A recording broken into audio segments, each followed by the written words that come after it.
الماضية كغيابات كذلك في صفوف نادي النجف، غياب اللاعب حسين إبراهيم وشبر علي بداعي الإصابة وحسين فلاح، بينما حرمان اللاعب سمالي الغياب. وإذا تنطلق صافرة البداية لأحداث المباراة من الحكم علاء سلام من الديوانية يضبط هذا اللقاء. انطلقت صافرة البداية بقمة مباراة نفط البصرة ونادي النجف. غزلان البادية وفرسان البصرة بمحاولة عدت للأمام، ماشية الكرة هنا أمامية مستمرة لكن تنقطع والإبعاد حاضر. إبعاد للكرة الماضية من محمد جاسم، أبعد الكرة بعد التدخل هذا ستار جبار، مثل نفط ميسان، عادت لمحمد صالح. محمد صالح يعيد الكرة من محمد صالح، لعب لأربيل وللزوراء ولنفط الوسط في وسط الملعب، محاولة العبور. هذا هو طاهر حميد يحاول بهذه الكرة من ظهر، تلعب للأمام هناك وبعيدة، غادرت أرضية الملعب. في ملعب النجف بدأت الجماهير تتوافد، وبعد محاولة اللاعب معين أحمد ما زلنا نترقب وننتظر أحداث مباراة اليوم. هل ستكون بنقاط ثلاثة تصالح جماهير نادي النجف بعد الخسارة أمام الشقيق الأكبر لنادي نفط البصرة الميناء السفانة، بعد ما تغلب بطموح الشباب وإرادة وإصرار الشباب بتلك المباراة، وكان يلعب بنقص العدد عند لاعبين طرد بالبطاقات الحمراء، وتغلب على النجف بهدفين مقابل هدف، بينما نفط البصرة كذلك خسر من الزوراء بملعب الفيحاء بهدفين دون رد. فهل ينجح اليوم من خلال مباراة النجف ويخطف النقاط الثلاثة ويرتقي بسلم الترتيب لدوري نجوم العراق، أم ستكون المباراة هي لمصالحة جماهير النجف، صالحة جماهير الغزلان بمباراة اليوم بوسط الملعب؟ أحمد فاضل يعيد الكرة، السبق لأحمد مثل نادي النجف في الموسم الماضي ولعب لنادي الزوراء، واليوم قائد الكتيبة الحمراء لكتيبة المدرب عبد الوهاب أبو الهيل. هذه بوسط الملعب من أحمد فاضل، بينما تأتي صافرة من حكم المباراة علاء سلام، هو من يضبط هذا اللقاء. 31 عام الموسم الماضي عند 13 مباراة، هذا الموسم أيضا يقود هذه المباراة بقمة هذا اللقاء ما بين نادي النجف ونادي نفط البصرة. أمامية طويلة، ارتقاء بالرأس والإبعاد يأتي، تحضير تتخلص، هنا المحاولة ما زالت مستمرة لكن الإبعاد أيضا حاضر من اللاعب حسام جاد الله، يحاول أثير صالح يلعبها للأمام من أثير لكن وصلت بعيدة، غادرت أرضية الملعب وطالت كذلك على مرمى الحارس رضا عبد العزيز. هذا هو محمد صلاح، رجع محمد صلاح اليوم لاعب أساسي بهذه المباراة أكيد، وبدلا من اللاعب البرازيلي جون ديرسون، اللاعب اللي شارك في المباراة الماضية كلاعب أساسي وأضاع ركلة جزاء أمام نادي الزوراء.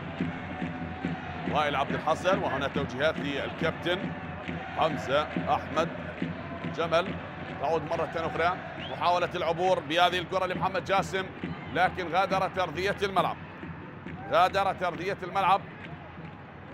أرضية الملعب بعد المرور من اللاعب محمد الباقر، لعب للديوانية ولعب لنادي القوة الجوية في سبيل الإعارة هذا اللاعب، ثم ينتقل لصفوف نادي النجف. توجيهات الكابتن عبد الوهاب أبو الهيل، مطالب كذلك بخطف النقاط الثلاثة بقمة هذه المباراة، هي للأمام، عدت ومحاولة مستمرة بوسط الملعب، التوغل بهذه الكرة من محمد صالح، يحاول محمد صالح دوران لهذا اللاعب البحث عن رفيق، تمريرة محمد صالح لأمير من أمير حسن لكن انقطعت، وتمشي حسام باتجاه اللاعب حسام جاد الله، حاول لكن ضاعت الكرة الماضية، غادرت أرضية الملعب وكان الإبعاد حاضر من اللاعب محمد جاسم، أبعدها النجف. لعب 7 مباريات، فاز بمباراة واحدة وتعادل ب3 مباريات وخسر 3 مباريات، واليوم يلعب الجولة الثامنة. ترقب، تعود تحت اقدام اللاعب محمد جاسم، من محمد جاسم لمحمد صالح، يعيد الكرة ستار جبار طويلة من ستار وبوسط الملعب ماشية من ستار وتمشي باتجاه اللاعب حسين يونس يحاول العبور. هذا اللاعب مثل نادي نفط البصرة وواحد من لاعبي نفط البصرة في المواسم الماضية، واليوم خصما لفريقه السابق. معين يلعب لمحمد صالح، طويلة الكرة من محمد صالح هناك باتجاه اللاعب كرار جمعة إلى الجهة اليمنى، والتحضير الإبعاد كان حاضر من كرار أضعته.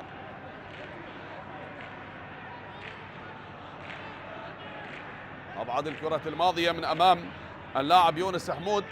صبار حاول بأن يخطف الكرة من أمام اللاعب كرار جمعة، لكن كرار بالتشتيت والإبعاد، ولكن كانت هناك صافرة لحكم المباراة والخطأ لمصلحة هذا اللاعب.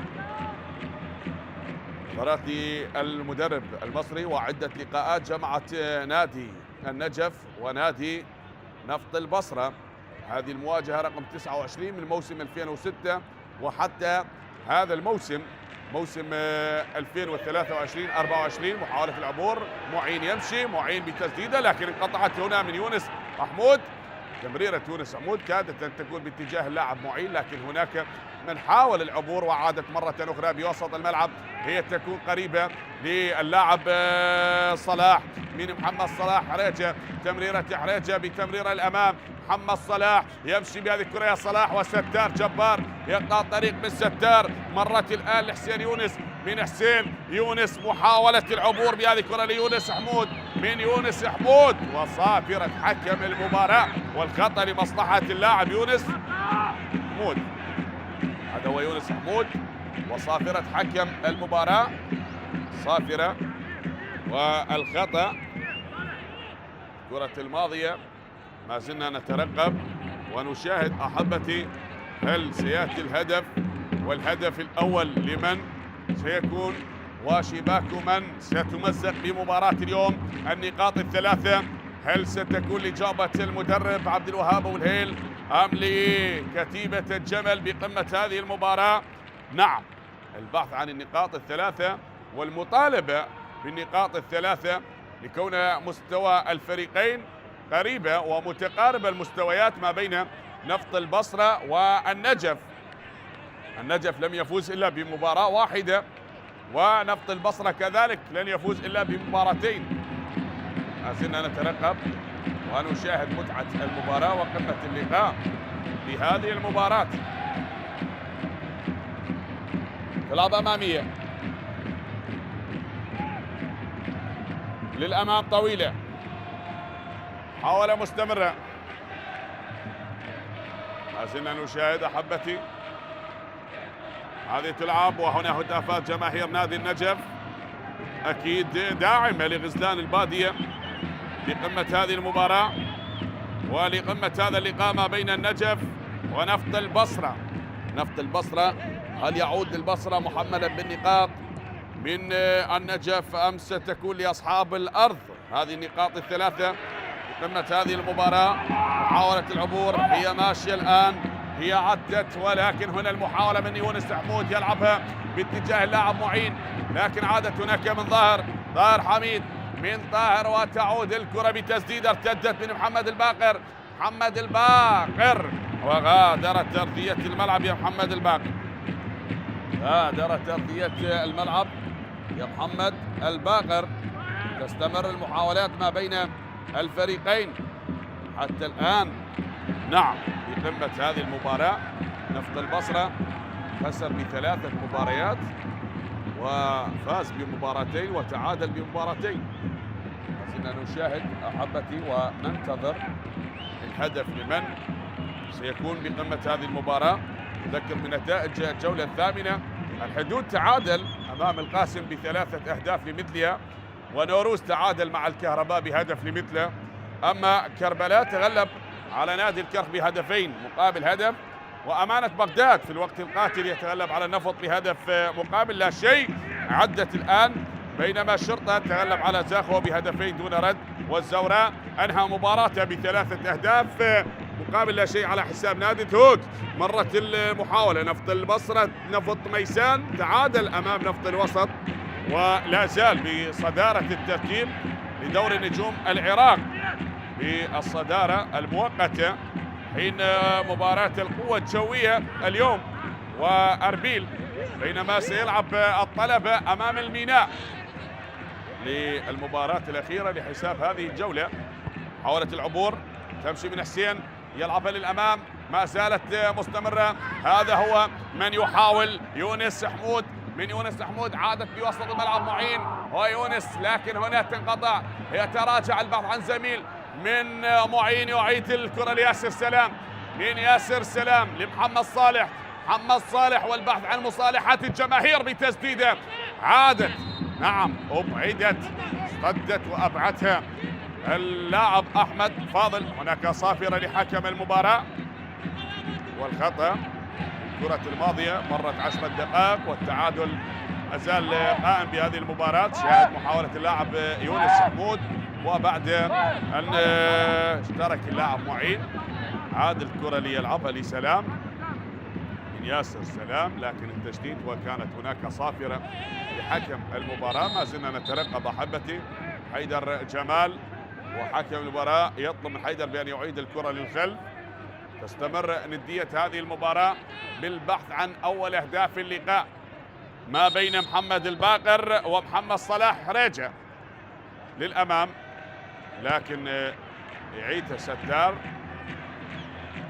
يعيد الكرة للحارس، وحكم المباراة يقول العب يا حيدر جمال. طويلة من حيدر جمال، ياتي الابعاد في وسط الملعب. محمد صالح هناك باتجاه امير، ومرت من محمد الباقر، يلعبها محمد الباقر، عادت من حسين ليونس حمود، تتخلص وتعود يا يونس من محمد مصطفى، ابعد الكرة الماضية محمد مصطفى لأثير، أثير يحاول التوغل بهذه الكرة من أثير حاليا يتصل بشباك النجف بهذه المباراة ليقول ألو جول بمباراة اليوم. ننتظر ونترقب أم تكون هناك دفاعات النجف تمنع أثير من العبور والاتصال بمرمى الحارس رضا عبد العزيز بقمة هذه المباراة، لكن أثير يحاول، وكرة بالراس أبعدت من ستار جبار، وتعود مرة أخرى من أمير حسن فنجان، ضاعت يا أمير حسن فنجان وغادرت أرضية الملعب. هناك راية للمساعد علي محسن. ما زلنا نترقب أحبتي متعة هذه المباراة بتسجيل الأهداف، الندية حاضرة، تبادل الهجمات والكرات الطويلة وهتافات الجماهير بقمة مباراة اليوم، لكن التعادل حتى الآن هو المسيطر على أحداث هذه المباراة. الإبعاد حاضر، هيليتون أبعتها، عادت بعد راسية البرازيلي من أحمد، وتعود هنا نقل الأمام من أثير، يلعبها طويلة لكن وصلت قريبة للاعب محمد جاسم، من محمد جاسم تمشي لياسر سلام، من ياسر لستار جبار، ستار جبار لمحمد جاسم مرة أخرى، نقلة أمامية من ستار بالكعب، لكن الإبعاد حاضر وتغادر أرضية الملعب. عباس صاحب من توجيهات الكابتن عبد الوهاب أبو الهيل. مستمرة ندية هذه المباراة ما بين الفريقين، والبحث عن الأهداف أكيد مستمر حتى اللحظات الأخيرة. دوران للاعب محمد صالح لاحتناء بالكرة من محمد، ولكن الإبعاد قبل كل شيء حاضر من اللاعب ياسر، وهنا أبعتها أثير صالح. هذا أحمد فاضل كابتن الفريق، تعود من أحمد لستار جبار، ستار جبار ينتظر جبار لمحمد جاسم، من محمد جاسم يحاول التوغل بهذه الكرة بوسط ملعب محمد وأثير. هنا حسام جاد الله بالملاصقة الفردية وطويلة تمشي من محمد الباقر، عدت ليونس، يونس يعيدها، ومن محمد مصطفى وصلت لحيدر جمال، أعاد الكرة بالراس كي لا يخطفها هذا اللاعب حسام جاد الله، واحد من اللاعبين المميزين في صفوف نادي نفط البصرة. حسام جاد الله هو هداف الفريق، عنده هدفين، سجل في شباك بغداد ونفط الوسط. تعود مرة أخرى للأمام، الإبعاد تتخلص مرة أخرى، تتهيأ بوسط الملعب، هذا كرار جمعة لكرار ستار، من تمشي من محمد صالح بوسط الملعب، البحث عن رفيق، يتراجع ويلعب الكرة باتجاه اللاعب ياسر سلام، سلام لمحمد صالح، من محمد صالح الكرة تحت أقدام لاعبي نادي النجف لغزلان البادية ستار جبار، من جبار، عادت من أمير مرة أخرى لمحمد جاسم، من جاسم والكرة بوسط الملعب، تمريرة اللاعب أمير تعود هناك باتجاه ستار حتى أعاد الكرة للحارس رضا عبد العزيز. من رضا عبد العزيز مستمرة ندية المباراة لقمة هذا اللقاء ما بين نادي نفط البصرة ونادي النجف. محاولة مستمرة هي للأمام، وصلت هنا طويلة من حيدر جمال، يلعبها حيدر جمال لكن غادرت أرضية الملعب يا جمال. ويا لجمال المباراة حتى الآن بهذه الندية وبهذا الأسلوب. نعم، فالاثنين يبحثون عن هدف أول بقمة هذه المباراة، فمن ينجح ويضيف أول أهداف اللقاء؟ هل نفط البصرة سيسجل الهدف الأول أم سيكون الهدف الأول من نصيب أصحاب الأرض نادي النجف بهذه المباراة؟ ما زلنا نشاهد الجانبية، تماس لنادي النجف من النجف، وعادت مرة أخرى حتى غادرت أرضية الملعب. تستمر المحاولات وتبادل هذه الهجمات ما بين النجف ونفط البصرة. غادرت أرضية الملعب، اللقاء يستمر حتى الآن بالتعادل،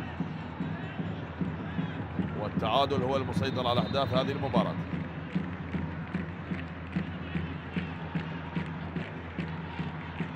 جانبية مرة أخرى، أكثر الكرات بالهواء والتشتيت الكرات لخارج أرضية الملعب.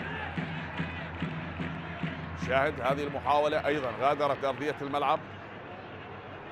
كرات الفريقين بمهب الريح، لا شيء لنادي النجف ولا شيء لنادي نفط البصرة. حيدر جمال، مواجهات عديدة ما بين الفريقين، بينما الموسم الماضي نفط البصرة احتل المركز 14 من ترتيب دوري نجوم العراق، والنجف كان في المركز السابع من ترتيب دوري نجوم العراق للموسم الماضي. بعد ما لعب 38 مباراة استطاع أن يحقق الفوز ب 15 مباراة، لكن هذه بداية قاسية للنجف هذا الموسم. عادت هنا ومحاولة تعود من معين هناك بوسط الملعب لمحمد، من محمد يعيد الكرة لستار جبار، ستار جبار تحت أقدام الحارس رضا، من رضا وتعود يا رضا لمحمد جاسم، يلعبها أمامية طويلة محمد جاسم باتجاه اللاعب يونس حمود، وحيلتون يحاول وخروج للحارس حيدر جمال الدين. غادرت أرضية الملعب يا حيدر جمال الدين. محاولات مستمرة واللقاء ما زال حتى الآن مستمر أحبتي بالتعادل ما بين الفريقين سلبا. شاهد هذه الإعادة للقطة الماضية بعد الاشتراك ما بين الحارس ويونس حمود بالكرة الماضية، وما فيها شيء أكيد. الكرة الماضية بعد التدخل ما بين الحارس ويونس حمود المهاجم لنادي النجف. هذه جماهير النجف الحاضرة، كل هذه الوجوه النيرة هي داعمة بهذه المباراة. ما زلنا نترقب وننتظر قمة هذه المباراة. سلامة الحارس حيدر جمال الدين. ذكرنا بأن النجف في الموسم الماضي احتل المركز السابع، حقق الفوز ب 15 مباراة وتعادل ب 11 مباراة وخسر 12 مباراة، سجل 46 هدف بينما استقبل الشباكة 41 هدف، وكان برصيده 56 نقطة. عكس ذلك نادي نفط البصرة الذي احتل المركز 14 من ترتيب الدوري فاز ب9 مباريات فقط وتعادل ب 16 مباراة، أيضا خسر ب 13 مباراة، استطاع أن يسجل 34 هدف بينما استقبل الشباكة 40 هدف وكان برصيده 43 نقطة. تستمر هذه المحاولات ما بين النجف والبصرة في مباراة أكيد البحث عن النقاط الثلاثة لمثل هكذا مباراة. الاثنين قادمين من خسارة، الأول خسر أمام الميناء بهدفين لهدف صاحب الأرض والجمهور نادي النجف، وكذلك نفط البصرة بأرضه خسر من الزوراء بهدفين دون رد. التعويض لابد أن يكون من خلال بوابة هذه المباراة للأمام. ارتقاء وهنا صافرة، الصعود بالكرة الماضية والصافرة الخطأ على اللاعب محمد مصطفى، وهذا عباس صاحب الرقم 23 بعد الاشتراك مع اللاعب حسين يونس لاعب نفط البصرة في الموسم الماضي. وما زلنا ننتظر هل يكون هناك هدف. نبعث، هذه عادت من جديد، ما زلنا نترقب. هذا جميل عندما تشاهد الكرة تلعب بأرضية الملعب لا بالهواء. فالكرات دائما ما تكون في الهواء وتشتت من المدافعين إلى خارج أرضية الملعب. نبحث عن كرات أرضية جميلة، نبحث عن اللمسة والباص والمحاولات القصيرة، ولا بد أن يكون الانسجام حتى تصل الكرة لمرمى الفريق المنافس. شاهد انقطعت وعادت من جديد. هنا الإبعاد حاضر، تتخلص تكون بأقدام ياسر سلام، من ياسر سلام وللأمام يا ياسر، وصلت بأقدام اللاعب حسين يونس. هناك تمريرة عادت باتجاه اللاعب معين أحمد، من معين أحمد محاولة العبور، معين مر، معين عدى، إبعاد حاضر وتعود لمحمد صالح بهذه المحاولة وهذه الكرة، لكن انقطعت. هنا معاكسة وائل عبد الحسن، نعم محاولة هجوم مرتد لكن انقطعت وعادت من كرار جمعة. يعيد الكرة للاعب هيليتون، من هيليتون وتمشي بأقدام اللاعب عباس صاحب. عادت لهيليتون مرة أخرى من البرازيلي، الإبعاد والتحضير مرة أخرى لمحمد صالح، وتأتي صافرة حكم المباراة وخطأ بالكرة الماضية.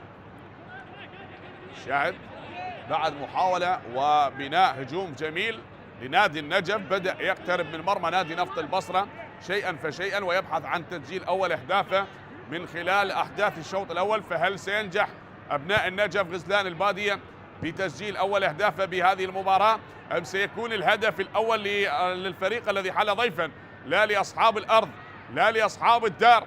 فمرت الكرة للأمام، هنا طويلة، الارتقاء من معين، فمرت وهناك يونس حمود، وبعد التدخل حكم المباراة يطلب استمرارية لعب لكرار جمعة، من كرار لوائل بوسط الملعب، تمريرة من حيدر أحمد سالم، عادل الكرة للاعب محمد صلاح، ماشي صلاح حريجة وانقطعت من حريجة لمحمد الباقر، من محمد الباقر لأمير حسن، هذا فنجان لكن انقطعت يا فنجان، ومرت الآن لأثير حاول لكن طارت على أثير بعيدة.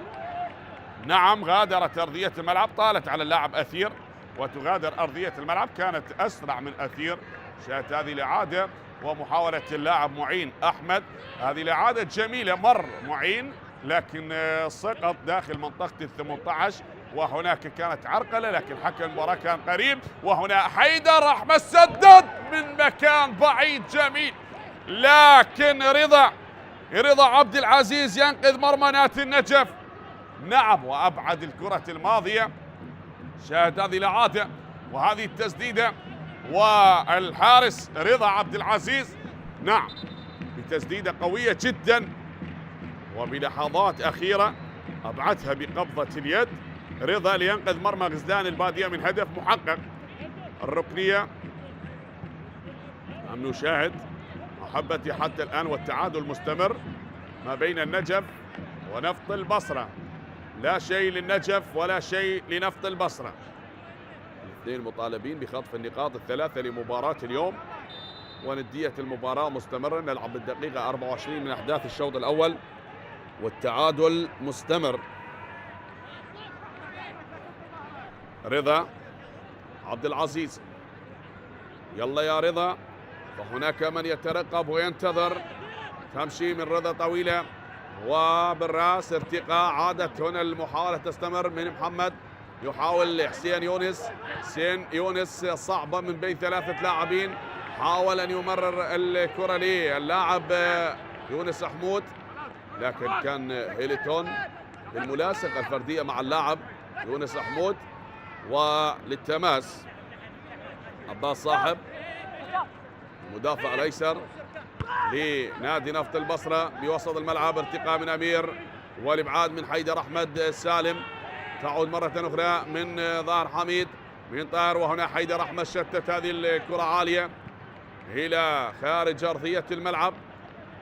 اعتذار، هذا اللاعب يعتذر من زملائه والابعاد للكرة الماضية شاهد الكثير من الكرات تهدر، حتى الآن أكثر الكرات تهدر وكرات عالية بمهب الريح تبعد من هنا ومن هناك. لن تشاهد الجمل التكتيكية التي تمتع أنظار المشاهدين لهذه المباراة، وكذلك قبل أن تكون متعة للمشاهد لابد أن تكون هناك جمل تكتيكية تصل بها للمرمى وتسجل الأهداف لكي تخطف النقاط. هذه العرضية وبالراس جول جول. لا لا لا لا، يونس حمود حاول نعم براسية جميلة، ولكن حيدر جمال كان الأجمل بالإبعاد للكرة الماضية من حيدر جمال، تألق وأبعد راسية اللاعب يونس حمود. الكرة الماضية كادت أن تزور شباك البصرة. شاهد هذه العرضية الجميلة، الارتقاء الجميل والراسية الرائعة جدا من اللاعب يونس حمود، والأجمل من ذلك أفسد متعة الهدف الأول على النجف الحارس حيدر جمال. يا جمالك يا جمال، يا جمالك يا جمال.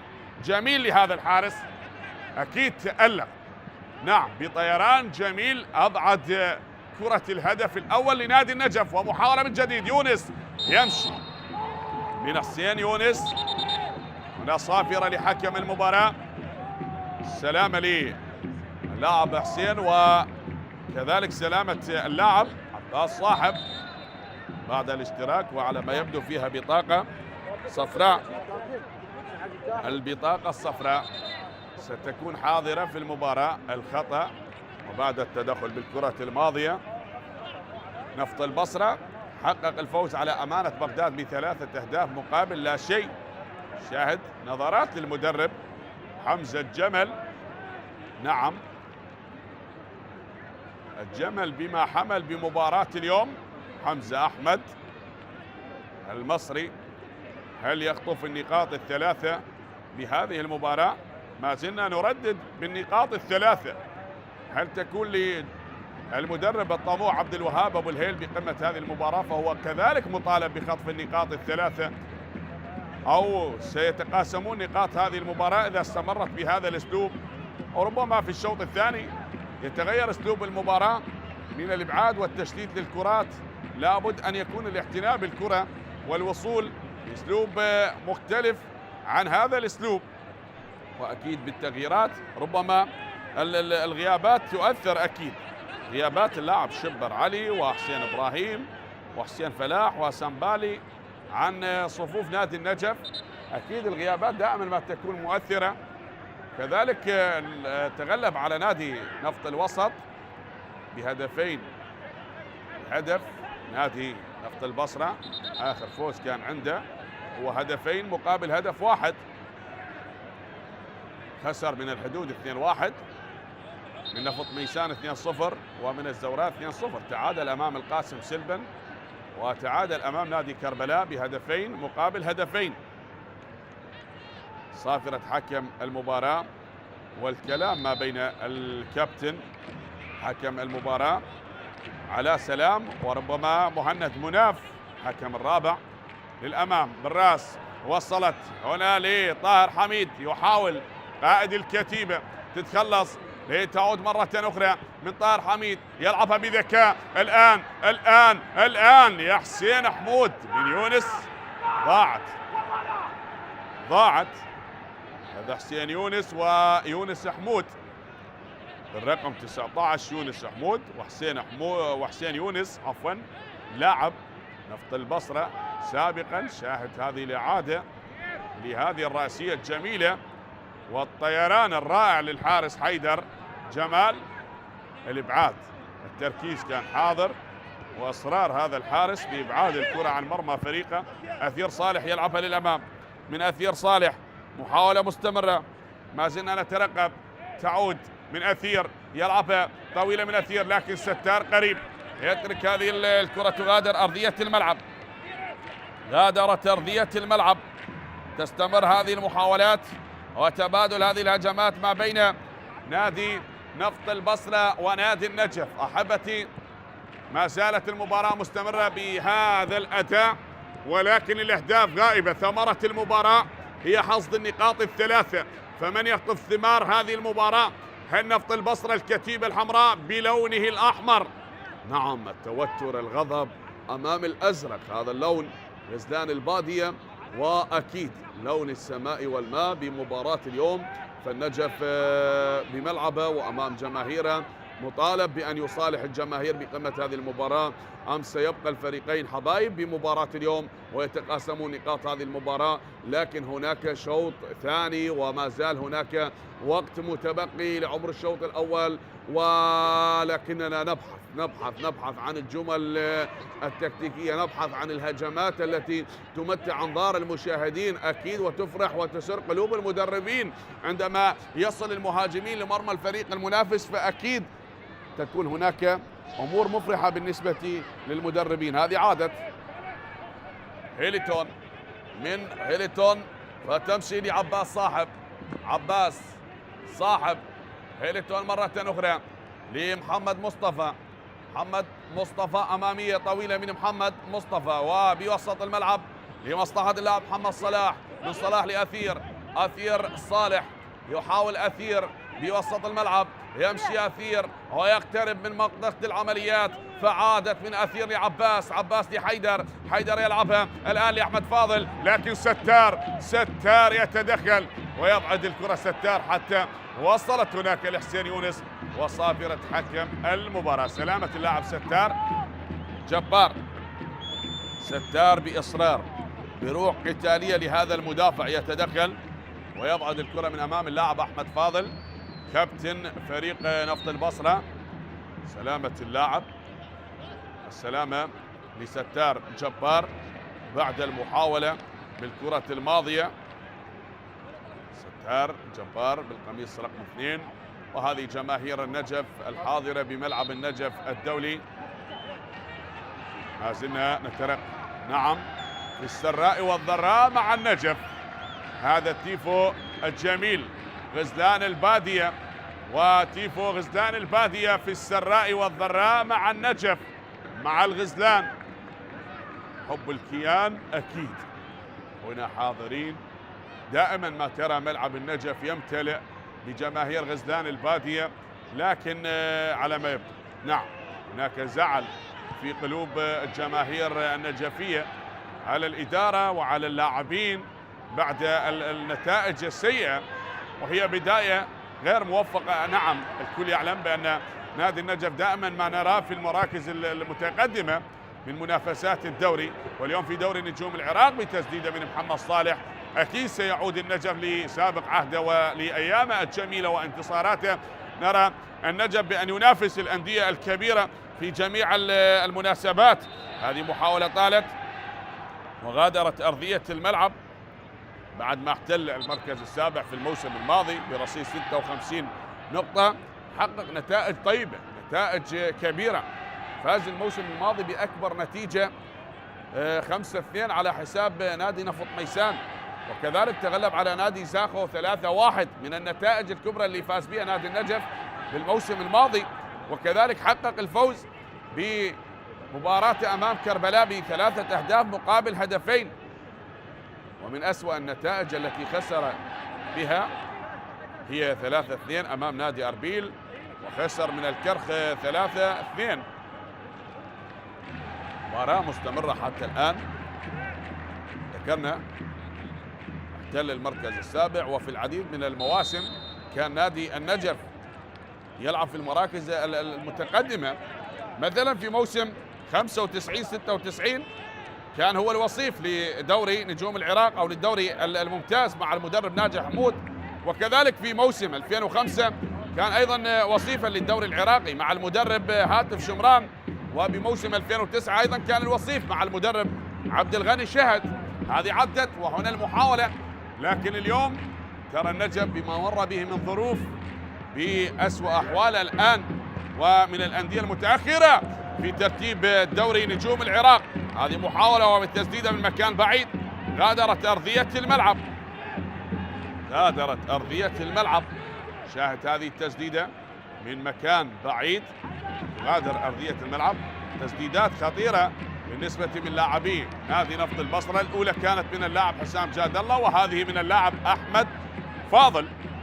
الأولى أبعدها الحارس رضا عبد العزيز، ولكن هذه بعيدة على مرمى الحارس رضا عبد العزيز. لكن بتسديدات أكيد تهدد مرمى نادي النجف. بعد هذه المحاولات نشاهد هنا تراجع لاعبين نادي نفط البصرة، فأكيد يسعى هذا الفريق بأن يتقدم عن طريق اللاعب حسام جاد الله ومحمد صلاح وحيدر سالم في خط الهجوم. إذا تمكن من إيصال الكرة للاعب حسام جاد الله، لاعب موهوب، لاعب سريع، لاعب عنده خبرة كافية بأن يصل لمرمى نادي النجف ويسجل الأهداف. محاولة وصلت الآن من اللاعب طاهر حميد لكنها ضاعت وغادرت أرضية الملعب. تستمر ندية هذه المباراة لهذا اللقاء ما بين النجف ونفط البصرة. عباس صاحب يلعبها عباس من عباس والابعاد من اثير صالح. غادرت ارضيه الملعب يا اثير صالح. شاهد التشتيت من لاعبي الفريقين، وهذا هو اللاعب ياسر سلام لاعب نادي نفط بيسان الموسم الماضي، وتعود مره اخرى لمحمد صالح. هذا باقر من محمد الباقر لكرار جمعة، يخطأ والابعاد من محمد مصطفى. هنا باتجاه اللاعب عباس صاحب بنفس الاسلوب. هذا هو الاسلوب للكرات الطويلة، عادت من ستار جبار. محمد صالح بوسط ملعب، تعود لمحمد جاسم، من محمد جاسم وصافرة حكم المباراة والخطأ. سلامة اللاعب محمد جاسم بعد الاشتراك بالكرة الماضية.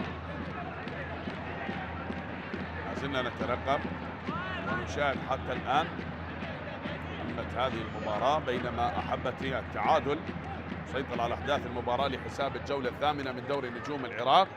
لا شيء لنادي النجف ولا شيء لنادي نفط البصرة في هذه المباراة. محمد جاسم، السلامة لمحمد والسلامة لكل اللاعبين. ستار جبار من ستار جبار. محمد الباقر من محمد، يعيد الكرة ستار لمحمد صالح أمامية لياسر سلام. ياسر يحاول العبور من ياسر سلام، البحث عن مساندة، يلعب ياسر سلام، مرت من حسين يونس ولكن الابعاد من اثير صالح. اثير يقطع الاتصال على اللاعب حسين يونس وابعد الكرة الى خارج ارضية الملعب. غادرت ارضية الملعب. محاولات مستمرة وركنية لنادي النجف. هل سينجح النجف ويضع هذه الكرة بالهدف؟ النجف والركنية من ياسر سلام، يلعبها ياسر ولكن هنا تنقطع، ومحاولة العبور من أثير ماشية لحسام جاد الله، من حسام والإبعاد تتخلص. يأتي الإبعاد من اللاعب الشاب أمير حسن فنجان. اليوم يشرك هذا اللاعب كلاعب أساسي في هذه المباراة قبل المدرب حمزة الجمل المصري بوسط الملعب. نقلة عادت لحسين يونس، من حسين لطاهر حميد. طاهر وصلت للبرازيلي هيريتون وغادرت أرضية الملعب. الإبعاد حتى الآن والتشتيت ومحاولات مستمرة، تبادل هذه الهجمات ما بين نادي نفط البصرة ونادي النجف، لكن حتى الآن أحبتي والتعادل مستمر بهذه المباراة بالنتيجة البيضاء، لا شيء. ربما في الشوط الثاني تكون هناك أمور مختلفة ويتغير أسلوب اللعب من قبل المدربين وإشراك البطاقات الرابحة التي ستكون المباراة رابحة، سواء بتسجيل هدف لنادي النجف أو الهدف سيكون من نصيب نادي نفط البصرة الفريق الذي حل ضيفا، فالاثنين يطمحون لتسجيل الأهداف وهي غائبة حتى الآن. انتظر حتى وإن كان الانتظار قاتل في المباراة، فلا بد أن يكون انتصار، فمن ينتظر كثيرا أخيرا سينتصر. لننتظر قمة هذه المباراة ونرى الانتصار لمن سيكون. سلامة اللاعب محمد جاسم يشكو من إصابة. نعم، هل سيكمل أحداث المباراة أم سيترك أرضية الملعب؟ هذا هو محمد جاسم وكذلك الكلام ما بين اللاعب أمير واللاعب طاهر حميد. هذا ياسر سلام، وأيضا هداف نادي النجف اللاعب كريم بن عريف عنده هدفين بعد ما سجل في شباك زاخو ونفط الوسط. هذه الكرة الماضية نعم كانه يشير إلى عين السلامة للاعب محمد جاسم. كذلك اللاعب محمد صالح عنده هدف واحد، ويونس حمود سجل هدف في مباراة الميناء والنجف التي انتهت بهدفين لهدف. سلامة اللاعب محمد جاسم يترك أرضية الملعب. هذه الجماهير المساندة لغزلان البادية لنادي النجف بهذه المباراة. شاهد الفريق المعالج الطبي يكلم الكابتن. السلامة للكابتن محمد جاسم. عادت الكرة بوسط الملعب. هذا أحمد فاضل من أحمد فاضل، وصلت سهلة للحارس رضا عبد العزيز. يا رضا تلعب عالية من رضا عبد العزيز لأحمد فاضل، يعيد الكرة باتجاه اللاعب محمد صلاح. من محمد صلاح لأحمد فاضل، فاضل يأثير صالح. هنا محاولة الهجوم لمصلحة الكتيبة الحمراء لنادي نفط البصرة، والعرضية من أثير هناك باتجاه اللاعب مع محاولة أثير تمشي لحسام جاد الله، لكنها ضاعت يا حسام. غادرت أرضية الملعب والتماس لمصلحة نفط البصرة بعد الإبعاد من اللاعب محمد الباقر. هذا كرار لحسام جاد الله، يحاول العبور، توغل بهذه الكرة حسام، لكن هنا تنقطع وتمشي. محمد يعيد الكرة ليونس حمود، عادت من محمد وبوسط الملعب. تمريرة تعود للمدافع ستار جبار، من ستار جبار عادت لياسر سلام. محمد جاسم يعود لأرضية الملعب. السلامة لهذا اللاعب، ومحاولة بوسط الملعب. تستمر هذه المحاولات ما بين لاعبي نادي النجف وأمير. يحاول أمير فنجان يلعبها هذا الفتى الفنان هناك باتجاه معين، لكن انقطعت وعادت مرة أخرى. يأتي الإبعاد من محمد مصطفى، أبعد الكرة، لكن ستار جبار هنا قريب. جبار ولكن محمد صلاح يجبر جبار على الاستسلام ويقطع الكرة. محاولة الهجوم حسام، يمشي طالت على اللاعب حسام وانقطعت لتعود مرة أخرى. هنا قريبة ماشية الآن لنادي النجف. محمد الباقر يحاول، من محمد ينتظر، يعيد الكرة. كانت سريعة من محمد لو مر بالكرة، لكن هنا تنقطع. وطاهر يحاول بهذه الكرة الآن. يلا ماشية، يلا عدت من حسين يونس، وصافرة حكم المباراة. سلامة اللاعب. الخطأ والصافرة تأتي من حكم المباراة لمصلحة اللاعب معين أحمد. الخطأ لمصلحة نادي النجف بمكان خطير. هل يستفيد النجف من هكذا كرة بهكذا مكان؟ نعم، تدخل واضح من اللاعب أحمد فاضل مع اللاعب معين أحمد في الكرة الماضية، وكان صافرة حكم المباراة، والقرار أكيد كان هو الحكم قريب من الحالة وبالآخر يعطي قراره. والخطأ لمصلحة نادي النجف. طاهر حميد على التنفيذ، اللاعب الأكثر خبرة في صفوف نادي النجف برفقة أحمد فاضل، أيضا واحد من اللاعبين الخبرة بالنسبة لنادي نفط البصرة. الخبرة على التنفيذ أو معين، أو يتركون هذه الكرة لهذا الفتى الشاب اللاعب أمير حسن. معين والثلاثي على التنفيذ بمكان خطير. هل يستفيد النجف ويسجل أول أهداف المباراة؟ مرت 44 دقيقة، نلعب بالدقيقة 44 ودقيقة واحدة متبقية على نهاية الشوط الأول. هذا عدا الوقت الذي سيضاف من حكم المباراة. فهل تكون بالدقيقة الأخيرة وبهدف يكون لمصلحة نادي النجف؟ نتابع أحبتي، نشاهد أحبتي ثابتة لنادي النجف. قائد الكتيبة على التنفيذ من معين، سدد من مكان بعيد ولكن بأحضان حيدر جمال يقول له يا جمالك يا طاهر. شاهد تسديد الطاهر حميد وبأحضان الحارس حيدر جمال، كأن هذا الحارس ينتظر كرة الكابتن لكتيبة النجف طاهر حميد. وللامام. يبعد هذه كرة مرت من اللاعب حسام جاد الله وانقطعت هناك من محمد الباقر، وبوسط الملعب ما زالت مستمرة لنادي النجف. تمشي محمد يلعبها من محمد، انقطعت لعباس، من عباس تنقطع ويأتي الإبعاد تتخلص. بدت من أحمد فاضل حتى وصلت لحيدر جمال. ندية المباراة عادت لحيدر، من حيدر تعود مرة أخرى محمد مصطفى، طويلة من محمد مصطفى وارتقاء من محمد الباقر حتى عادت مرة أخرى تلعب طويلة، تلعب بين هيلتون بالراس، خلصها وعادت لياسر سلام. ياسر سلام يا سلام، مرت من طاهر حميد، انقطعت تتخلص وقريبة من أثير صالح، مر بالكرة أثير يخطف الكرة، محاولة العبور، أثير هل سيتصل؟ لا لا لا لا، بعيدة يا أثير، بعيدة على اللاعب حسام جاد الله. نعم حسام غير راضي على اللاعب أثير، وضاعت يا أثير.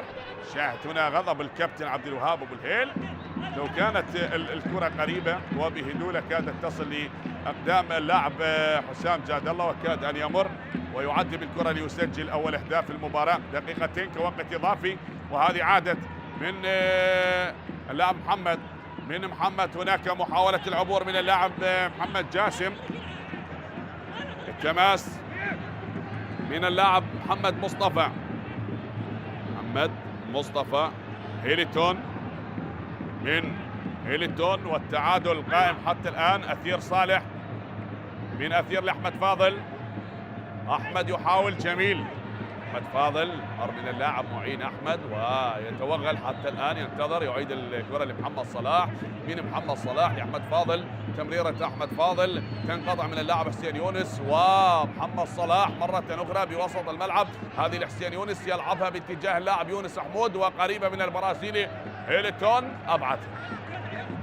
هيلتون خلص الكرة إلى خارج أرضية الملعب، الإبعاد حاضر والتشديد حاضر، وما زالت المحاولات بتبادل هذه الهجمات بالبحث عن أول أهداف المباراة تمشي. وهنا صابرة حكم المباراة معلنة عن نهاية الشوط الأول بالتعادل سلبا من دون أهداف. أكيد سنعود في الشوط الثاني للمباراة، وأكيد سيكون هناك تكتيك لمدربي الفريقين ونترقب أحداث المباراة، لكن بعد الاستراحة القصيرة ما بين الشوطين.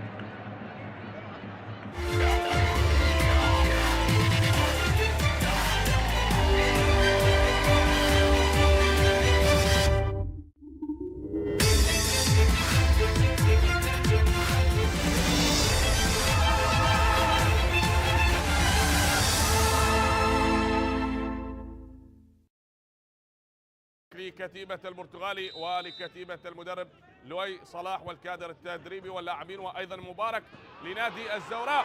جول جول جول، لا لا لا لا، هناك راية، هناك راية وقرار للمساعد ظفر بشار خلال دوري نجوم العراق. على ما يبدو هناك فار، نعم فار، ونعم هدف أول لنادي نوروز، أول أهداف في المباراة، الهدف الأول يحتسب بقرار حكم المباراة. أول أهداف المباراة لأصحاب الأرض، مرتضى هديب يحتفل بالهدف الأول لمصلحة نادي نوروز في شباك نادي كربلاء، بعد أن كان هناك قرار للمساعد ظفر بشار بإلغاء الهدف. لكن شاهد هذه الإعادة وهذه التسديدة، نعم بعد أن سدد اللاعب ديار يا أخي، وهذه نعم هذه اللمسة الأولى وهذه العرضية من محمد سامي من خلال الكرة الثابتة. كان هناك قرار لظفر بشار، لكن مرتضى هديب يسجل أول أهداف المباراة لنادي نوروز بعد تسديدة محمد سامي، وبعد ما كمل عليها اللاعب ديار يا أخي، لكن أكمل وأدخلها الشباك اللاعب مرتضى هديب، وبالآخر الهدف الأول بالمباراة لمصلحة نادي نوروز. هنا مستمرة لنادي نوروز، محمد يحاول، من محمد سامي انقطعت وتمشي تسديدة، عدت جول.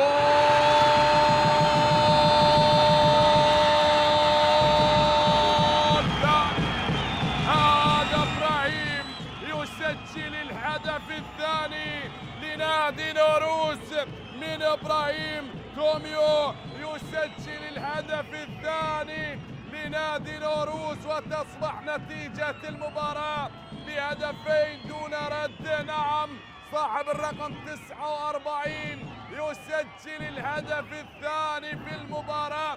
شاهد المرور، شاهد محمد سامي بعد التوغل، ومرر هذه الكرة لستار ياسين، لكن ياسين أعطاها على طبق من ذهب، قال له هاك روح سجل.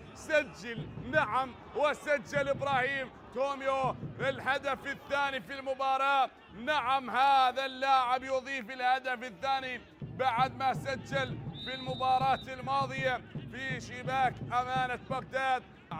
هذا هو نوفون، ماشية الكرة، نوفون خاطئة، وإبراهيم الثالث جول،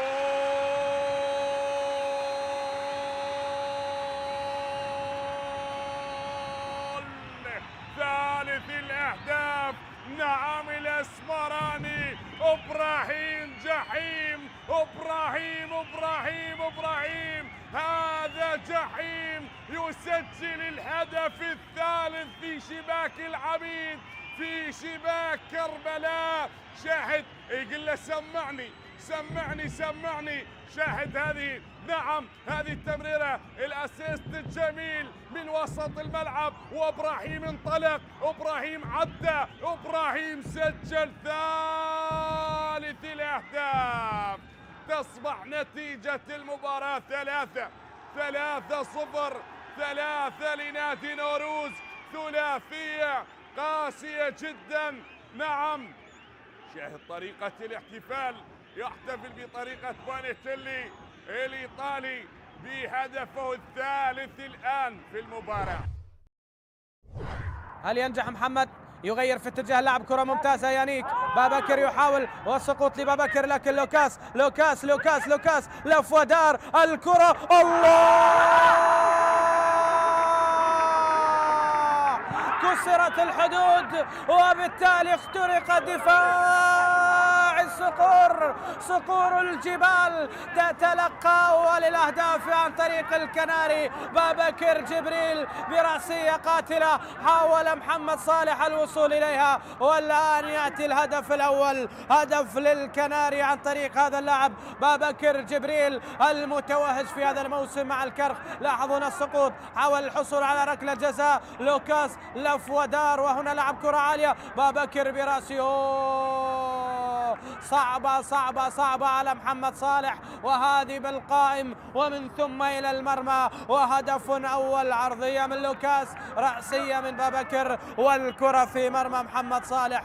الآن بعد 5 مباريات في السادسة يأتي هدف كما قلت لكم، وهذا بابكر جبريل وضعها بهذه الطريقة وفي هذا الشكل في مرمى محمد صالح، والهدف الأول يسجل الآن لصالح لاعبي الكرخ.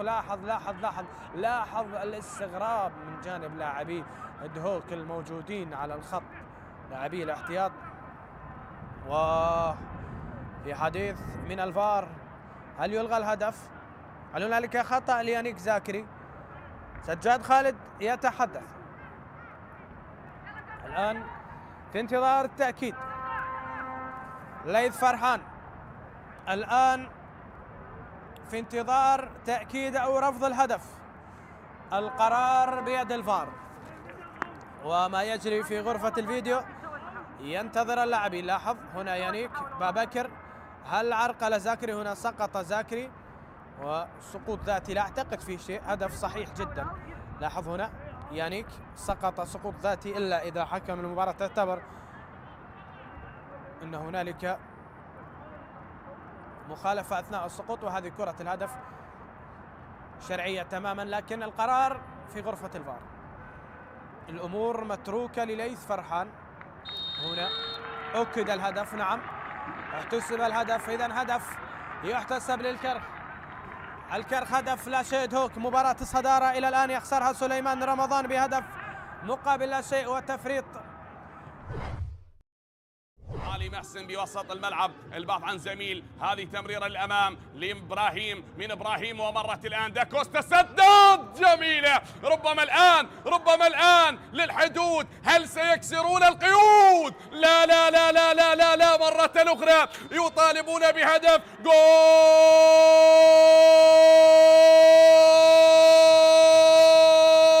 أول، داكوستا السنغالي يسجل أول أهداف المباراة، الهدف الأول للحدود، يكسرون القيود بهدف جميل.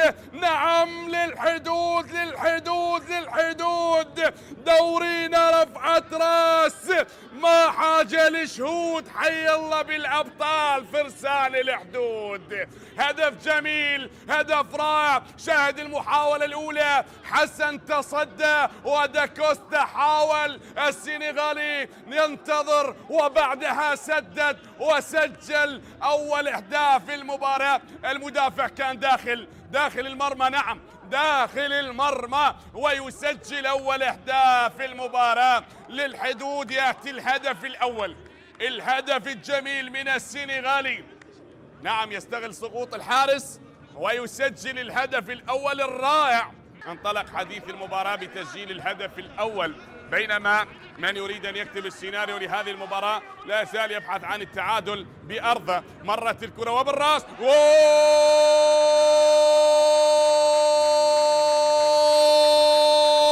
ثاني، إبراهيم غازي، من إبراهيم جحيم جحيم جحيم جحيم، صب الجحيم بشباك الأمانة. نعم، إبراهيم غازي يسجل الهدف الثاني في المباراة، والشخص الثالث لهذا اللاعب بعد ما سجل في شباك الكهرباء والنفط.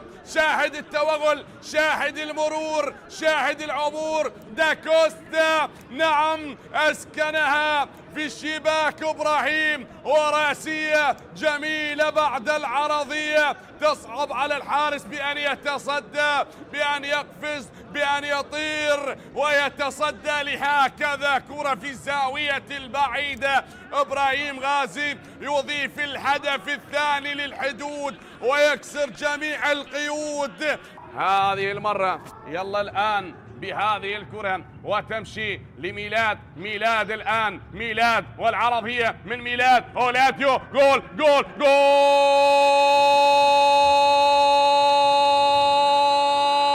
لأسود العاصمة.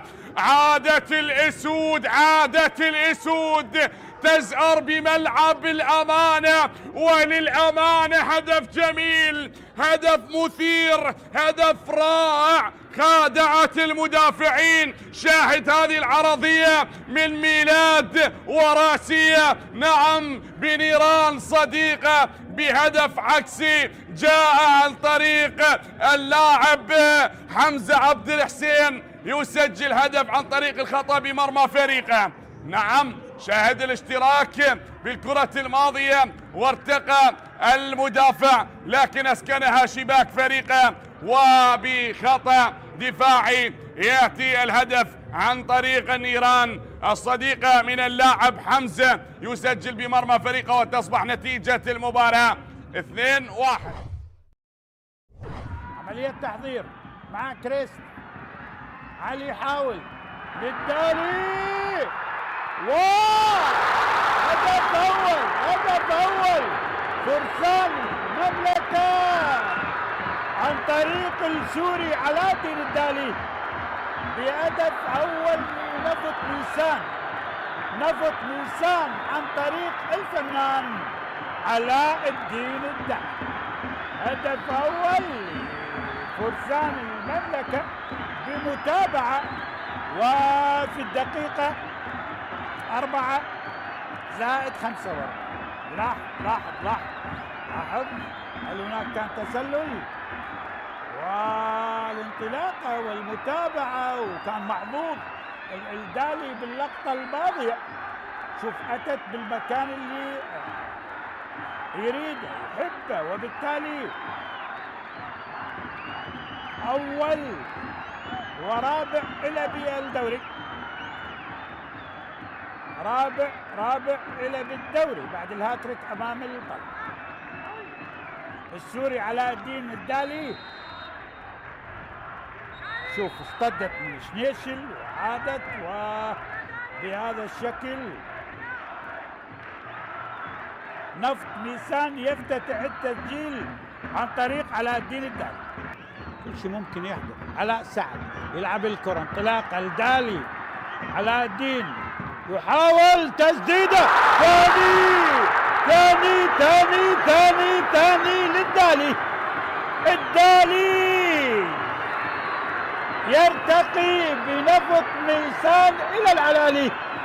الدالي السوري، هذا عقيد جديد بهدف جميل، بهدف جديد وبقدم من حديد.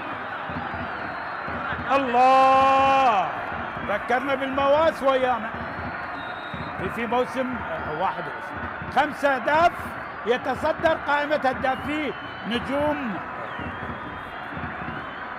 العراق. الدالي سوري وشكلين ما بعد. الله، راحت ثاني لنفط ميسان عن طريق الدالي بهدف ثاني بكرة قوية جدا في شباك السفة. جعفر شليشل بالمرمى، حارس شاب امام دالي. علاء الدين ثالث لنفط ميسان عن طريق الفنان علاء الدين الدالي بهاتريك ثاني وبرقم قياسي في 6 مباريات. الهاتريك مرتين، هاتريك في مرمى الطلبة وهاتريك في مرمى الميناء لعلاء الدين الدالي. لحظ الفارقة وين؟ اثنينهم يلبسون ازرق، الطلبة والميناء. والدالي بهاتريك جديد وب6 أهداف لغاية الآن في الجولة السادسة. يتصدر قائمة الهدافين عن طريق السوري علاء الدين الدالي بهاتريك في هذا اللقاء. كرة عالية في المنتصف، ايبوا قلب بشكل خاطئ اللاعب الغاني. كنترول ممتاز من احمد فاضل، عملية الدوران من احمد فاضل، عملية الهجوم الان ممكن شاهد هدف حسام جاد الله. جول لنفط البصرة، جول لفرسان الجنوب. حسام جاد الله يسجل هدف ثاني او هدف اول، عذرا هدف اول لفريق نفط البصرة، وهدف الثاني بعد ما سجل في مرمى أمارة بغداد. النتيجة الكبيرة اللي حققها على فريق أمارة بغداد اللي خسر أيضا عصر هذا اليوم أمام فريق الحدود بهدفين لهدف. إذن حسام جاد الله يسجل هدف أول لنفط البصرة وهدف الثاني خلال هذا الموسم بقميص نفط البصرة. حسام جاد الله يسجل هدف أول في الدقيقة 52 لفريق نفط البصرة على حساب نفط الوسط. إذن الضيف يبدأ التسجيل في مرمى المستضيف. لاحظ الإعادة والتمركز الخاطئ للاعبي فريق نفط الوسط استغلها حسام جاد الله ومر بهذه الطريقة، رغم أن كان حارس المرمى هاني شاكر يتحمل جزء.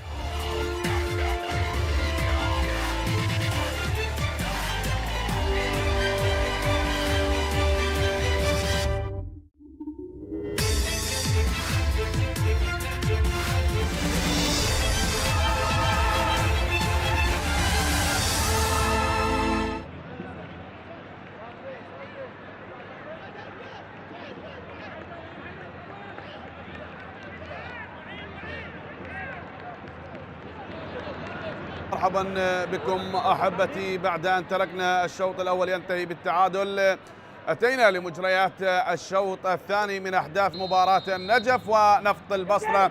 تنطلق صافره احداث الشوط الثاني لحكم المباراه علاء سلام بعد ما انتهى الشوط الاول بالتعادل سلبا من دون اهداف ومحاوله غادرت ارضيه الملعب. النجف امام نفط البصره، الفريق الذي حل ضيفا بملعب النجف الدولي لحساب الجولة الثامنة من دوري نجوم العراق. لا شيء والتعادل مستمر. سلامة للاعب حسام جاد الله، خلف هذه الكرة الماضية والتدخل ما بين اللاعب محمد جاسم وحسام جاد الله. تستمر المحاولات منذ الشوط الأول بينما التعادل مستمر حتى الآن بهذه المباراة.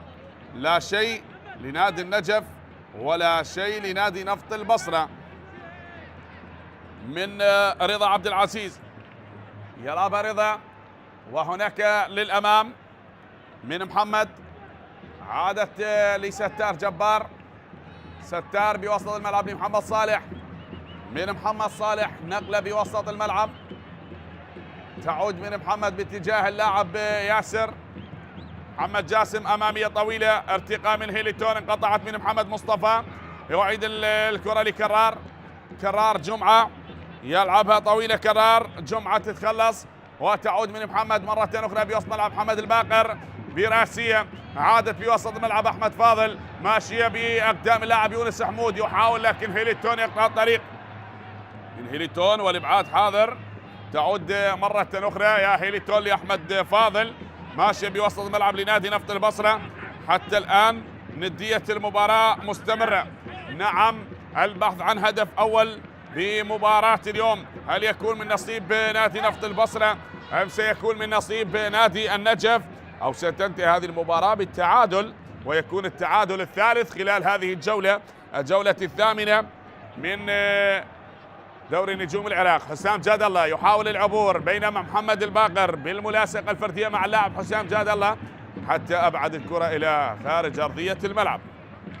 أبعدت وغادرت أرضية الملعب. تستمر المحاولات بقمة هذه المباراة. نعم، المواجهة رقم 29 من موسم 2006 حتى موسم 2023-24 حتى الآن بهذه المباراة والتعادل مستمر. حسام يحاول والابعاد حاضر من محمد الباقر، عادت وهنا نقلة انقطعت من حيدر وتعود مرة أخرى لدفاعات نادي النجف مستمرة، وهناك سقوط اللاعب حيدر أحمد سالم بينما محمد الباقر يلعب كرة طويلة للأمام من محمد الباقر لكرار جمعة، عادت من كرار تحت أقدام اللاعب محمد مصطفى. هيليتون يحاول للأسمراني المدافع البرازيلي، يلعبها هيليتون وتنقطع من ستار جبار. ستار جبار بوسط الملعب يا ستار، هي تعود بوسط الملعب من محمد صالح، يحاول بهذه الكرة محمد لأمير حسن، ماشية من أمير حسن فنجان، يلعب هذه الكرة باتجاه اللاعب محمد جاسم بوسط الملعب لمحمد جاسم لمصلحة غزلان البادية، انقطعت ومرت حسين يونس يلعبها يونس لمعين أحمد، تمريرة معين وصلت الآن معين لمحمد الباقر، محمد الباقر عبد الرحمن والعرضية حاضرة يا محمد الباقر وإلى خارج أرضية الملعب. غادرت أرضية الملعب، عرضية كانت من اللاعب محمد الباقر ولكن غادرت أرضية الملعب. شاهد المرور الجميل للكرة الماضية من اللاعب محمد الباقر والعرضية كانت حاضرة. تعود بأقدام محمد مصطفى، طويلة من محمد مصطفى، ارتقاء وصعود بالراس، تمشي من محمد صلاح يلعب هذه الكرة لحيدر، قطعت من أثير وعادت بوسط الملعب، تمريرة بأقدام اللاعب حسين يونس، مر من وسط الملعب، يونس يحاول، سدد حسين، لا يا حسين، هذه وين؟ بعيدة يا حسين. يونس سدد من مكان بعيد، تسديدة حسين يونس، وجماهير غزلان البادية النجفية حاضرة بقمة هذه المباراة، البحث عن النقاط الثلاثة لمباراة اليوم. غادرت أرضية الملعب. نعم، مباراة الحدود بافتتاح الجولة أمام نادي القاسم انتهت بالتعادل ب3 أهداف ل3 لنادي القاسم أمام الحدود، ونوروز تعادل مع الكهرباء بهدف لمثله، وكربلاء تغلب على نادي الكرخ بهدفين مقابل هدف، وأمانة بغداد تغلب على نادي النفط بهدف دون رد، والشرطة تغلب على نادي زاخو بهدفين دون رد، الزوراء تغلب على نادي تهوك ب3 أهداف دون رد، وكذلك نفط ميسان يتعادل بأرضه أمام نادي نفط الوسط سلبا من دون أهداف. محاولة عادت هنا بوسط الملعب بعد مباراة النجف ونفط البصرة. ستكون مباراة القمة لهذه الجولة، أربيل والقوة الجوية والطلبة أمام الميناء. المباراة الأخيرة بختام الجولة الثامنة ستكون مباراة الطلبة والميناء. عادت وبالراس من اللاعب عباس صاحب حكم المباراة يطلب استمرار اللعب. أثير صالح يحاول من أثير، يمشي أثير، انقطعت وتعود مرة أخرى بأقدام اللاعب حسين يحاول، بينما هنا صافرة خطأ. صافرة حكم المباراة تشير لوجود خطأ. نادي النجف يبحث عن أول أهداف.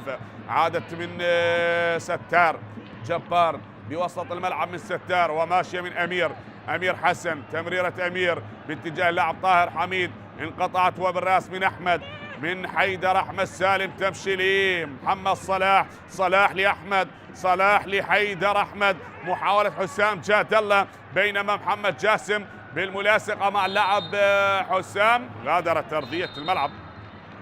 حسام جاد الله تغادر أرضية الملعب. محاولات غزلان البادية، وهذا حسام يحاول بأشتى الطرق لأن يخطف الكرة من دفاعات نادي النجف ويفتتح التسجيل. هل سيمزق شباك النجف ويسجل أول أهداف المباراة، أم سيكون هناك الرد من اللاعب يونس حمود ومعين أحمد، هذا الثلاثي وحسين يونس؟ لكن التعادل أحبتي ما زال مستمر بهذه المباراة. ذكرنا المواجهة رقم 29 ما بين الفريقين منذ موسم 2006 حتى الآن. حقق نادي النجف الفوز ب 12 مواجهة على حساب نادي نفط البصرة، وكذلك نفط البصرة فاز ب6 مواجهات، حضر التعادل ب10 مواجهات. التعادل سلبا بتاريخ المواجهات، حضر 3 مرات من دون أهداف، وكذلك التعادل بهدف لمثله، حضر ب7 مواجهات ما بين الفريقين. سلامة اللاعب أمير حسن للأمام تتخلص، وبوسط الملعب من محمد يلعبها باتجاه كرار. هذا محمد مصطفى يحاول أن يقطع الطريق على اللاعب حسين حمود، وبوسط الملعب عادت من أحمد فاضل يلعب هذه الكرة باتجاه اللاعب ستار، وعادت من محمد صالح. محاولة من معين يلعبها هناك معين، مرت الآن يا معين ويواصل بهذه الكرة حسين، انقطعت. تمشي من اللاعب ياسر سلام هناك في الجهة اليمنى، والبحث عن هدف أول لنادي النجف. معين يلعبها باتجاه اللاعب ياسر سلام، العرضية يا سلام، انقطعت وغادرت أرضية الملعب. تستمر ندية المباراة ما بين الفريقين، لكن أحبتي حتى الآن والتعادل مستمر بهذه المباراة.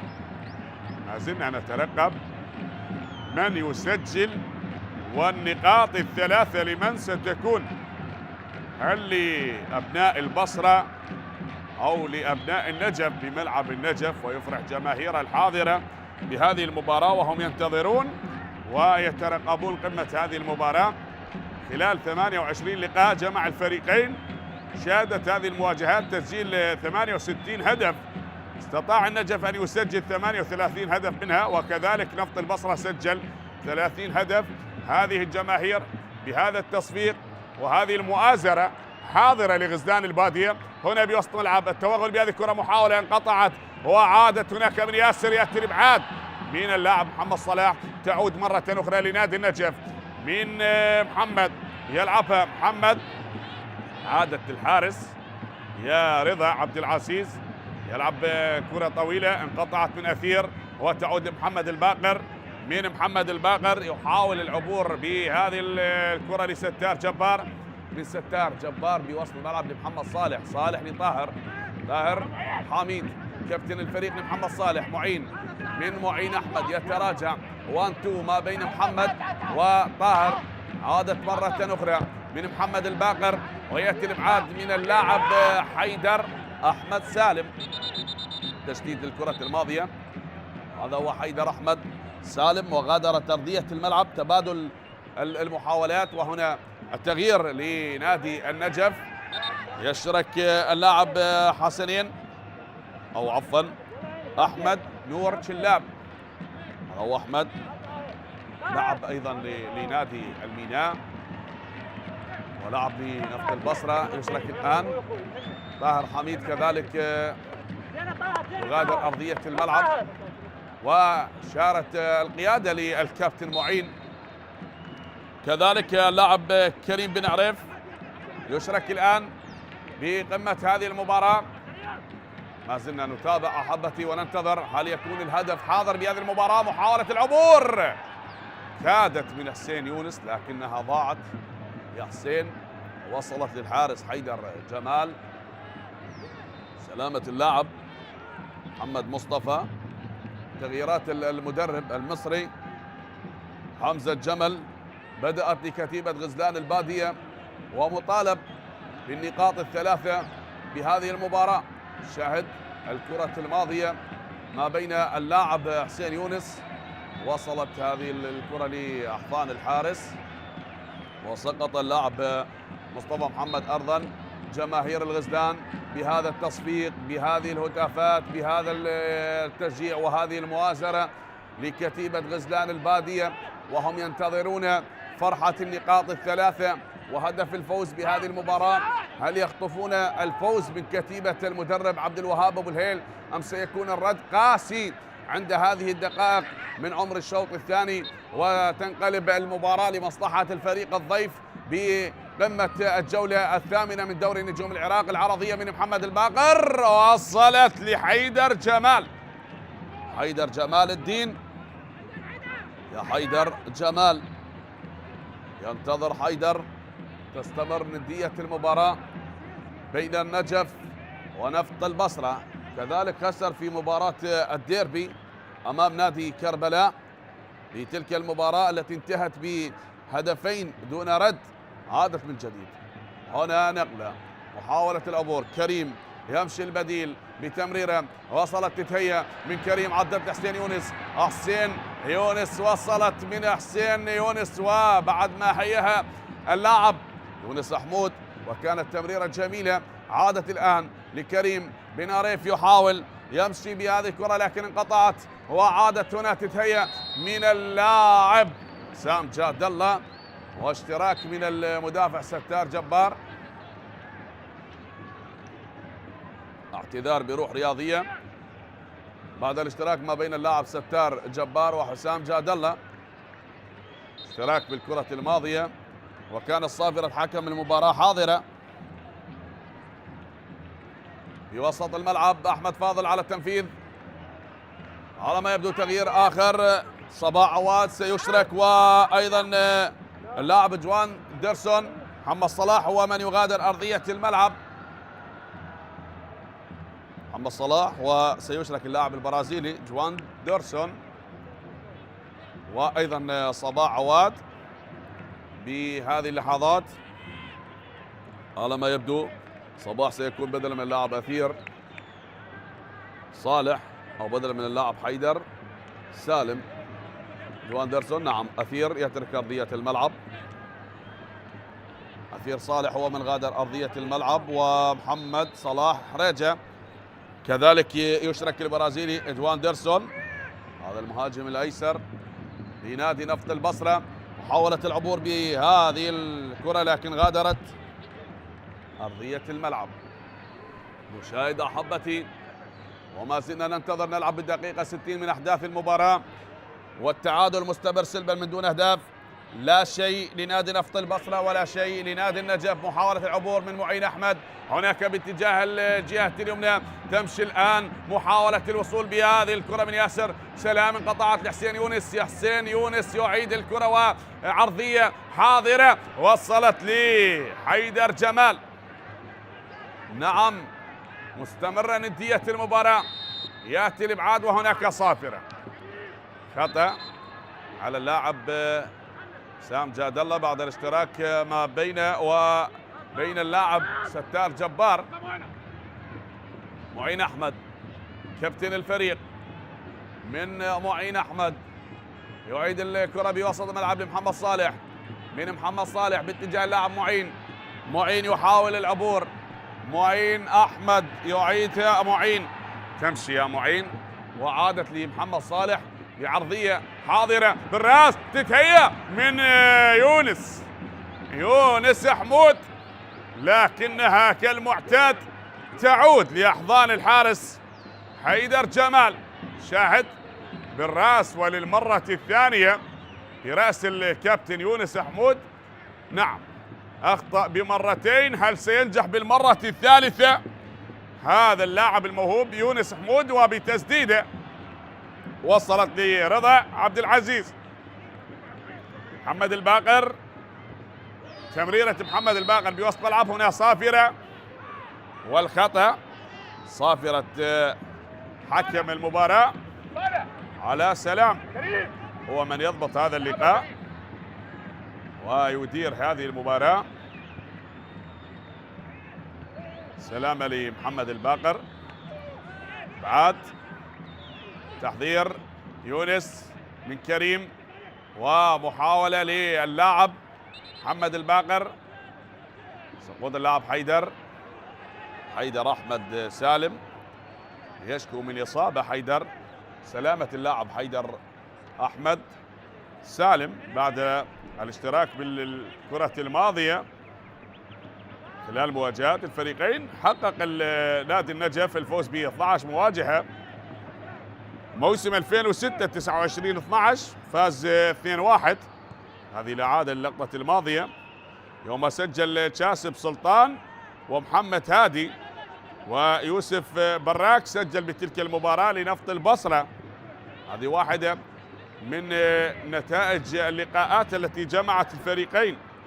كذلك بموسم 2007 فاز نادي النجف يومها سجل اللاعب سهيل نعيم الهدف الوحيد. عادت من جديد، هنا محاولة مستمرة، عدت والراية في تلك المباراة يوم 26/5/2007 سجل سهيل نعيم 1-0 بتلك المباراة التي انتهت بهدف مقابل لا شيء. كذلك 3-0 بموسم 2008 15/3 يوم سجل حسين كريم وعقيل محمد وعلي محمد لنادي النجف بتلك النتيجة الكبيرة ب3 أهداف مقابل لا شيء. كانت ثلاثية في شباك نادي نفط البصرة خلال مواجهات الفريقين. سنتحدث بانتصارات نادي النجف خلال 12 مواجهة حقق بها الفوز نادي النجف، وكذلك سنتحدث أحبتي عن النتائج التي فاز بها نادي نفط البصرة. ونترقب الآن، هذه غادرت أرضية الملعب، تستمر ندية المباراة بهذا التعادل ما بين النجف ونفط البصرة. هذا هو عباس، ملعوب الكرة والابعاد، تتخلص يا عباس، عادت من احمد فاضل، هيلتون، طويلة من هيلتون غادرت أرضية الملعب. تحضير من هيلتون وتعود بوسط الملعب، لا شيء لنادي النجف ولا شيء لنادي نفط البصرة. هل نفط البصرة سينتزع نقطة ثمينة من ملعب النجف ويعود للديار متقاسم النقاط هذه المباراة بينما بين نادي النجف عفوا، أم ستكون النقاط الثلاثة لأصحاب الأرض؟ كل شيء ممكن في مباريات كرة القدم. عادت بوسط ملعب أحمد فاضل لحيدر، من حيدر تمريرة حيدر، جوان ديرسون، عادت من جوان ديرسون لمعين، معين لستار، ستار يلعبها لأمير، أمير لمحمد صالح، محمد صالح تمريرة لمحمد هذا ياسر، سلام، وعادت بأقدام اللاعب محمد صالح، من محمد صالح تعود لمحمد جاسم بوسط الملعب، تمريرة عادت من أحمد نور شلاب، يلعب هذه الكرة طويلة للأمام، هل تصل ليونس؟ ولكن وصلت للحارس حيدر جمال، وصلت لحيدر جمال الدين قبل أن تصل ليونس حمود. شاهد نظرات لهذا المدرب الكابتن حمزة الجمل. مستمرة نتيجة المباراة بالتعادل، هل يكون التعادل الثالث خلال الجولة الثامنة؟ حول إعادة، هنا نقلة للأمام، بينما الجولة الماضية شهدت تعادل 1 بعد ما فاز نفط ميسان ب3 أهداف مقابل لا شيء على حساب نادي القاسم. والطلبة حقق الفوز على نادي توك ب3 أهداف مقابل هدف، وأربيل تغلب على نفط الوسط بهدف مقابل لا شيء، وزاخو تغلب بتلك المباراة على نادي نوروز بهدف دون رد. كذلك الشرطة تغلب بتلك المباراة بهدفين لهدف أمام أمانة بغداد. والمباراة الوحيدة التي انتهت بالتعادل هي مباراة نادي الكهرباء والكرخ بهدفين مقابل هدفين. سلامة اللاعب معين وبطاقة صفراء على اللاعب كرار جمعة، بينما النفط تغلب على كربلاء بهدفين دون رد، والزوراء تغلب على نادي نفط البصرة هناك بملعب الفيحاء بهدفين مقابل لا شيء، والميناء تغلب على نادي النجف بهدفين لهدف. بينما الميناء سيلعب مباراته لختام الجولة أمام نادي الطلبة، الاثنين مطالبين بالفوز بهذه المباراة. الميناء بالشباب والطلبة المدجج بالنجوم يبحث عن الانتصار ليرتقي بسلم الترتيب. محمد صالح بتسديدة رائعة من محمد صالح كادت تصالح جماهير النجف، سدد من مكان بعيد وكالمعتاد الطيران لحيدر جمال الدين. شاهد هذه التسديدة من خارج منطقة ال18 والطيران الرائع جدا، برافو لحيدر جمال الدين يتصدى ببراعة. نعم حتى الآن هذا هو السد المنيع أمام لاعبي نادي النجف، ويحرم النجف من تسجيل الهدف الأول في المباراة بعد تسديدة اللاعب يونس أحمد، وكذلك بعد تسديدة اللاعب يونس حمود وحسين يونس سددوا في الشوط الأول لكن لم ينجحوا بتسجيل أي هدف في المباراة. كريم بن عريف، عادت من كريم هناك لحسام جاد الله. محمد صالح الإبعاد حاضر من محمد صالح، تستمر المحاولات هي أمامية، مرت الآن من يونس انقطعت وعادت لمعين، الإبعاد تكون هناك قريبة بين أقدام اللاعب ياسر لكن تنقطع من أحمد فاضل. أحمد مرت بوسط الملعب بتمريرة خاطئة، غادرت أرضية الملعب صافرة حكم المباراة والخطأ الكرة الماضية. هذا يونس حمود، شاهد جماهير النجف بما تطالب حكم المباراة. الوقت يمضي، كل شيء يمضي، والعد التنازل يبدأ للشوط الثاني، بينما التعادل أحبتي مستمر بهذه المباراة. لا شيء حتى الآن لنادي النجف ولا شيء لنادي نفط البصرة بتمريرة مرت الآن ربما عن طريق اللاعب كريم بن عريف لكن تنقطع من اللاعب محمد مصطفى. من محمد مصطفى يلعبها أمامية طويلة من محمد مصطفى وارتقاء، يأتي الإبعاد، أبعدت من أحمد نور، شلاب، ستار، ياسين، محمد الباقر، من محمد الباقر لمعين. معين حاول أن يمر لكن كرار كان قريب، كرار يلعب هذه الكرة تحت أقدام اللاعب أحمد فاضل بتمريرة انقطعت من ستار، لتكون قريبة يا ستار، وغادرت أرضية الملعب. سقوط أحد اللاعبين على أرضية الملعب هناك من لاعبي نادي النجف. سلامة اللاعب معين أحمد كابتن الفريق يشكو من إصابة. تستمر ندية هذه المباراة ما بين نادي النجف ونادي نفط البصرة. هل ستبقى الأمور بهذا الحال؟ وأكيد ننتظر قمة هذه المباراة لمن ستكون. كنا نتحدث عن نتائج نفط البصرة والنجف، أيضا فاز النجف بموسم 2009 يوم 20/2/1 يوم سجل اللاعب حسين كريم وأيضا الكابتن أياد، وكذلك سجل لنفط البصرة نواف فلاح، اللاعب اللي مثل نفط البصرة ومثل نادي الميناء، لعب لنادي نفط ميسان ومثل العديد من الأندية العراقية، هو اللي سجل الهدف الوحيد بموسم 2009 تلك المباراة التي انتهت لمصلحة نادي النجف. كذلك بموسم 2010 انتهت 3-0 لمصلحة نادي النجف يوم 27/4 يوم سجل فارس حسون وعلاء عاصي وحاتم صاحب، سجلوا أهداف المباراة التي جمعت الفريقين. الإبعاد حاضر، تتخلص، غادرت أرضية الملعب. نعم مستمرة ندية المباراة ما بين النجف ونفط البصرة، تعود مرة أخرى.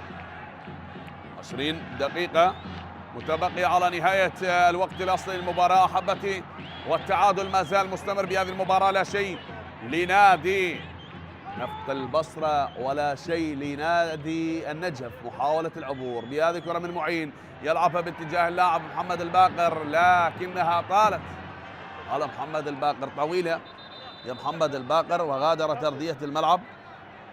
حتى الآن ندية المباراة بالتمريرات، وعلى ما يبدو علاء رعد هو البديل القادم. علاء ويترك أرضية الملعب حيدر أحمد. نعم حيدر أحمد سالم يغادر أرضية ملعب، واشراك اللاعب علاء رعد.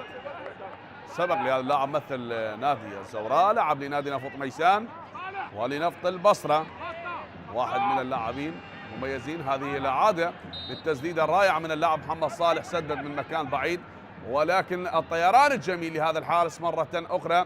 نعم أكيد طيران ممتع وجميل، وستترك هذه الحالة هناك لبرنامج الكلين شيت بهذا التصدي وهذا الركوز الجميل للحارس حيدر جمال الدين. أكيد تترك هذه الأمور مع هذه الكرة. عادت هناك بمحاولة تعود مرة أخرى.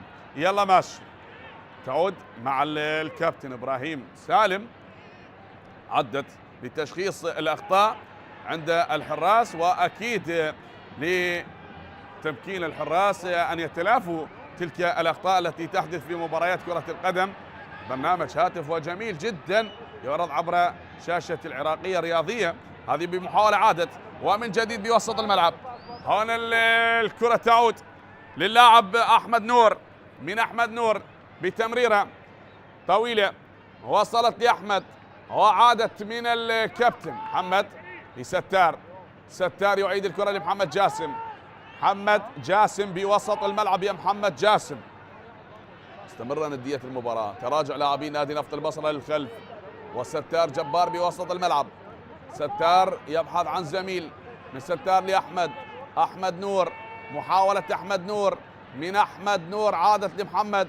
هنا معين يمشي بوسط الملعب، محاولة العبور. معين أحمد يحاول معين، حكم المباراة يطلب استمرار الأهداف. هيلتون هل يمرر هذه الكرة باتجاه اللاعب جوان ديرسون من علاء رعد، انقطعت وكرار جمعة يلعبها لجوان ديرسون البرازيلي، يعيد الكرة لعلاء رعد. مر جوان ديرسون، عد البرازيلي يمشي، البرازيلي يحاول لكن ستار جبار يقول توقف توقف يا جوان ديرسون، وصافرة حكم المباراة وبطاقة صفراء على اللاعب ستار جبار. نعم هذا خطأ تكتيكي، خطأ لذكاء المدافع يمنع المهاجم من العبور، يرتكب خطأ بالآخر تلقى بطاقة صفراء. شاهد بعد الملاصقة مع اللاعب جوان ديرسون حتى تمكن من إيقاف اللاعب البرازيلي، وبالآخر تلقى بطاقة صفراء. خلاص يقول ارتكب خطأ حتى لا أجعل المهاجم يسجل هدف. كان المدافع وقلب الدفاع متقدم، وكان من الممكن بأن يعدي اللاعب جوان ديرسون واحد من اللاعبين المميزين، وكان من الممكن بأن يسجل الهدف الأول لمصلحة فريقه، لكن خطأ ويتحصل على الخطأ هنا بمكان خطير. هل سينجح نادي نفط البصرة بتسجيل هدف من خلال الكرات الثابتة؟ هنا لمصلحة نفط البصرة أحمد فاضل هو على التنفيذ، اللاعب الأكثر خبرة مع نفط البصرة، ولكن بعيدا. مثل النجف ومثل الزوراء. غادرت أرضية الملعب الكرة الماضية بتسديدة اللاعب أحمد فاضل. تستمر هذه الندية ما بين البصرة والنجف لحساب الجولة الثامنة من دوري نجوم العراق، وركنية لنادي نفط البصرة للكتيبة الحمراء، كتيبة المدرب عبد الوهاب أبو الهيل. هذا أحمد فاضل وعلى التنفيذ كابتن الفريق، آمال لاعبي نفط البصرة والكادر التدريبي بالكرات الثابتة، وأحمد فاضل على التنفيذ هذه الركنية. بينما الكلام ما بين حكم المباراة واللاعب حسين، هذا يونس حمود، كلام والركنية. أحمد فاضل شاهد يلعب هذه الكرة. أحمد فاضل الإبعاد يأتي من دفاعات النجف، وجوان ديرسون يحاول من جوان ديرسون، والإبعاد يأتي هنا الصافرة والخطأ. صافرة حكم المباراة بالكرة الماضية والخطأ على اللاعب جوان ديرسون. تستمر المباراة بهذا الأداء. نعم هي كفة بكفة حتى الآن، التعادل سلبا ما بين نادي نفط البصرة ونادي النجف. الدقائق تداهم أحداث المباراة، ندية اللقاء حاضرة منذ اللحظات الأولى. شاهدنا تسديدات من قبل لاعبي نادي النجف على مرمى الحارس حيدر جمال، أبدع حيدر جمال وتمكن من التصدي وطيران الجميل وتألق بالعديد من الكرات ليحرم لاعبي نادي النجف من تسجيل الأهداف. وشاهدنا كذلك المهارة للاعب حسام جاد الله وتسديدات رائعة، لكن لن يتمكن من التسجيل ولن نشاهد الأهداف حتى هذه اللحظات. ننتظر من يسجل، من يكتب سيناريو لهذه المباراة، ومن يفتتح التسجيل ليخطف النقاط الثلاثة. نعم بمصلحة من ستكون المباراة. محاولة العبور من اللاعب محمد جاسم، ماشي محمد جاسم من الجهة اليمنى، عادت من محمد وتمريرة ذكية جميلة. الآن العرضية، لكن الإبعاد حاضر، تتخلص وغادرت أرضية الملعب. عرضية اللاعب محمد جاسم، هنا سقوط أحد اللاعبين على أرضية الملعب. سلامة لكل اللاعبين. السقوط بين كرة وأخرى هذا ما يعيق سير المباراة. شاهد هي أبعدت من اللاعب عباس صاحب بعد ما أبعتها بالرأس، سقط أرضا. سلامة لكل اللاعبين. لكن كثرة السقوط في المباراة في مرة وأخرى هذا ما يجعل المباراة نعم مشتتة، فعادت من جديد هنا بالوسط، وكذلك يشتت أحداث المباراة. من محمد جاسم، عرضية طويلة وصلت لتعود بأقدام اللاعب محمد صالح. من محمد صالح لأحمد شلاب، عادت من شلاب محمد جاسم، يلعب وتعود لوائل عبد الحسن، يلعب الكرة للأمام. وائل عادت مرة أخرى وتتخلص. هيلتون يلعب هذه الكرة لوائل، وائل عبد الحسن ماشي على رعد مرة جوان ديرسون من الجهة اليمنى. الآن جوان ديرسون يحاول من البرازيلي هذه التمريرة، هل تصل لحسام جاد الله؟ لا صعبة من بين 4 لاعبين وبنص 4 لاعبين، مستحيل بأن يعدي بالكرة، لكن انقطعت من اللاعب كريم، يلعبها بالطرشة، عدت وللأمام. هذا هو نعرف غادرت أرضية الملعب، ذاك لاعب طلبها، وهذا لاعب النجف كريم بن عريف. تغادرت أرضية الملعب. شاهد بعد ما هيئ هذه الكرة كانت هناك مطالبة، هل لمست يد اللاعب هيلتون؟ شاهد بالإعادة، لكن حكم المباراة كان قريب ولن يحتسب أي شيء. تعود لستار جبار، من ستار جبار وصلت لمحمد الباقر، العرضية من محمد وبالراس، جول جول جول جول جول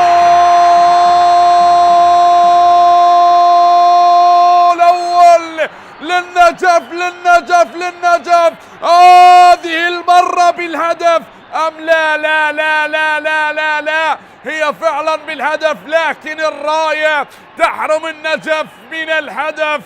راية المساعد تحرم النجف من الهدف وتحرم يونس. نعم يا حسين يونس، لا هذه بالراس، والراية كانت حاضرة من المساعد لحكم المباراة علي محسن، وقرار للمساعد، وبالآخر هدف ملغي من اللاعب حسين يونس براسية جميلة. هو حتى لم يحتفل عند تسجيله، لكن كان التسلل حاضر، وكانت راية المساعد الثاني لحكم المباراة. شاهد هذه الإعادة، شاهد بالراس، هذه الأولى من اللاعب نعم بتسديدة وراسية اللاعب يونس حمود. ما زلنا ننتظر ونترقب. حكم المباراة يقول العب يا حيدر جمال. طويلة هذه الكرة للأمام، لا شيء لنفط البصرة حتى الآن ولا شيء لنادي النجف. عادت من محمد، يلعبها أمامية، ما زالت مستمرة محاولة العبور. محمد الباقر مر بهذه الكرة وتسديدة، هذا جول هذا جول، ولكن هيلتون أبعد، خلصها البرازيلي، عارف كيف يبعد الكرات. المدافع البرازيلي يتألق، نعم حسين طالب، ومن البرازيلي تبعد حتى عادت لمحمد مصطفى. تعود مرة أخرى جواندرسون البرازيلي الآخر لعلاء رعد. علاء رعد يتوغل بهذه الكرة لكرار جمعة وللأمام، وصلت لستار جبار. من ستار يعيد الكرة كريم، يكرم يا كريم، وتمشي هنا بتسديدة. اشتدت المباراة والنجف يحاول بهذه الأفضلية بأن يسجل أول أهداف المباراة، لكن حتى الآن الأهداف غائبة ما بين الفريقين. جماهير النجف الداعمة المؤازرة لنادي النجف بهذه المباراة. كذلك أيضا تغييرات لنادي نفط البصرة، سيشرك مصطفى هادي أحمد، وكذلك روميو وسندي البرازيلي. شاهد هذه التسديدة والإعادة جميلة لتسديدة اللاعب البديل حسين طالب، سدد داخل منطقة الجزاء، ولكن اليوم الحارس حيدر جمال الدين بالفعل يتمكن من التصدي للعديد من الكرات ونجم المباراة. برأيي الشخصي المتواضع هذا الحارس هو اليوم نجم المباراة، تمكن من التصدي للعديد من التسديدات الرائعة والقوية، وحتى الانفراد والتسديدات من الأماكن القريبة، ويحرم نادي النجف من تسجيل الهدف الأول. تغييرات المدرب عبد الوهاب أبو الهيل، وشاهدنا تغييرات المدرب حمزة جمل، ولا شيء لنادي النجف، وكذلك لا شيء لنادي نفط البصرة. عادت بوسط الملعب، هنا نقلة من كريم، كريم يلعبها باتجاه اللاعب يونس حمود، ولكن هنا تعود محمد مصطفى بوسط الملعب. عادت لكريم مرة أخرى، وائل عبد الحسن بوسط الملعب من وائل ومحمد صالح. كريم يخطف هذه الكرة لنادي النجف، مرت لنادي النجف، عدت لنادي النجف، وتسديدة من يونس حمود.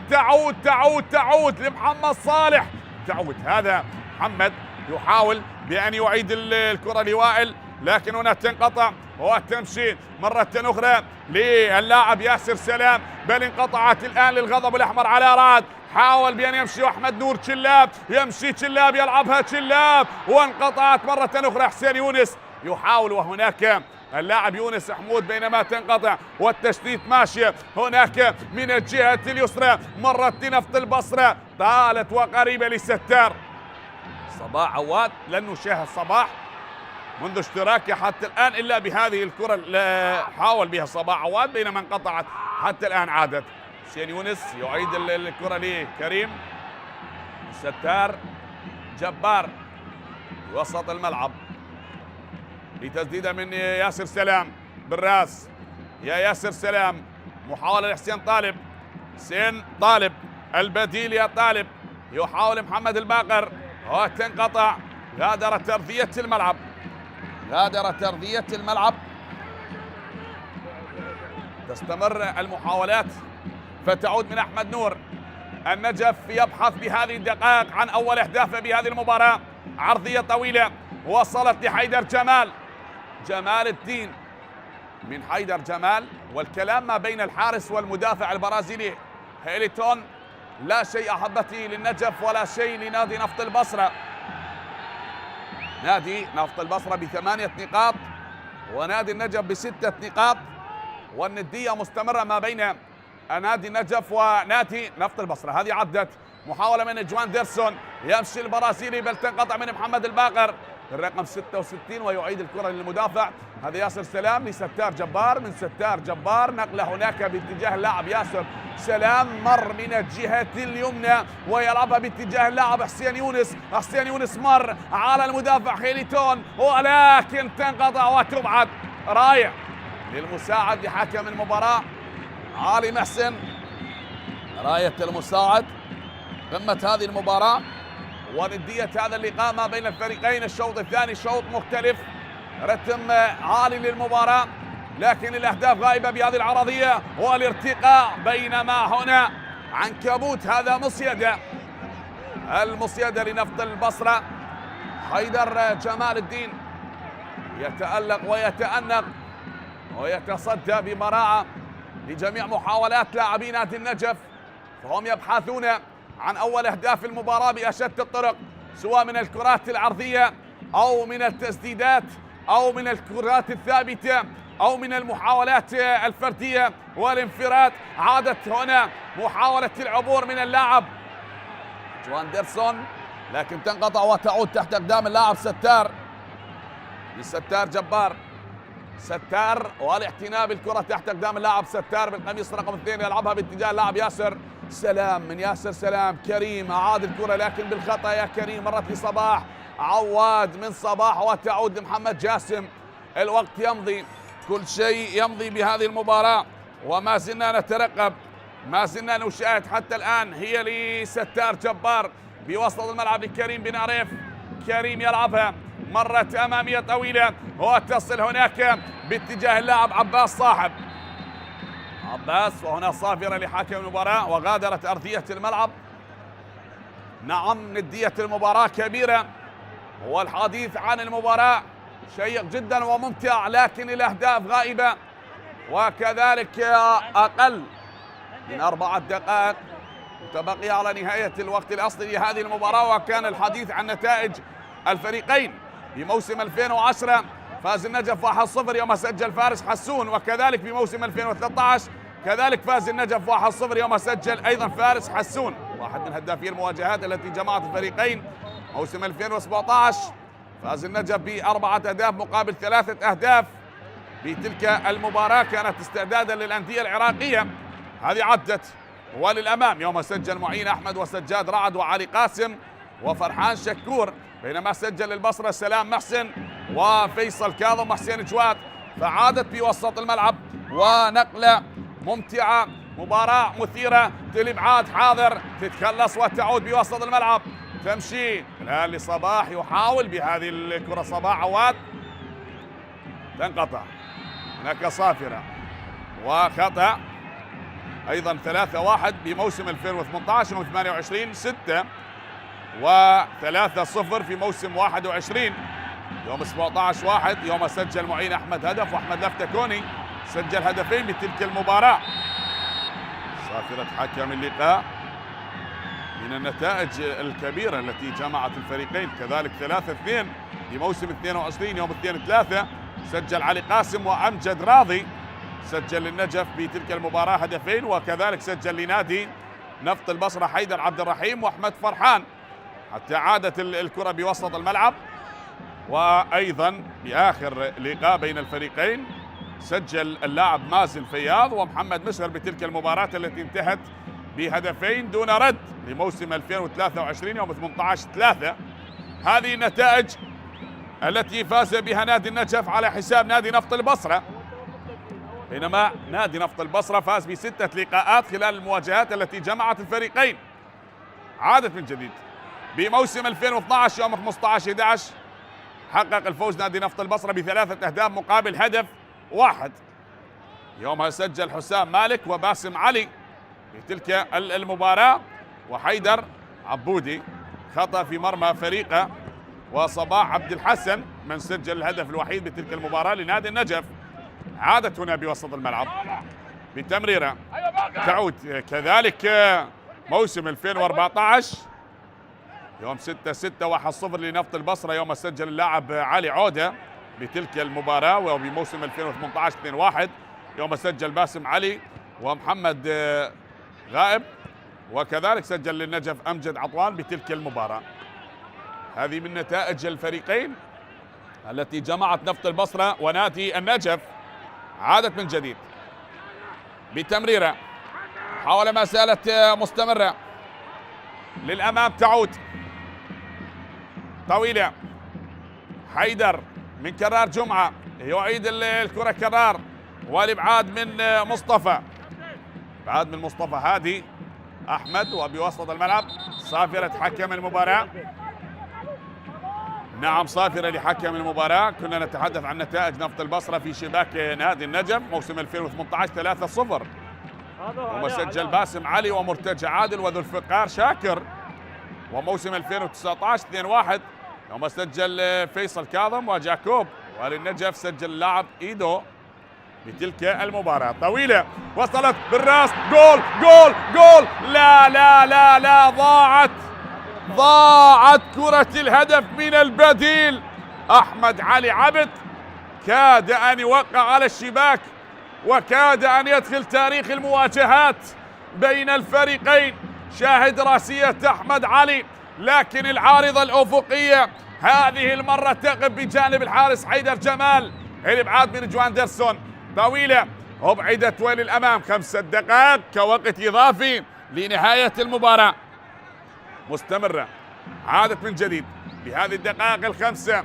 هل ينجح النجف ويسجل هدف، أم ينجح نفط البصرة ويخطف النقاط ال3 ويعود للبصرة ب3 نقاط؟ جواندرسون يحاول من بين 3 مدافعين.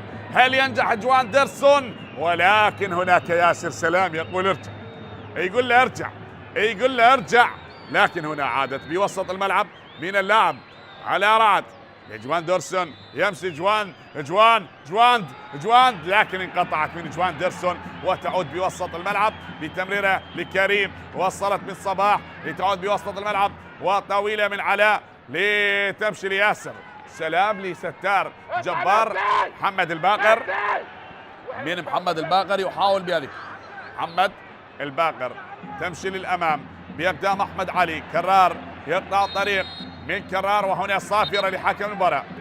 خطا في الكره الماضيه، نعم الخطا حاضر.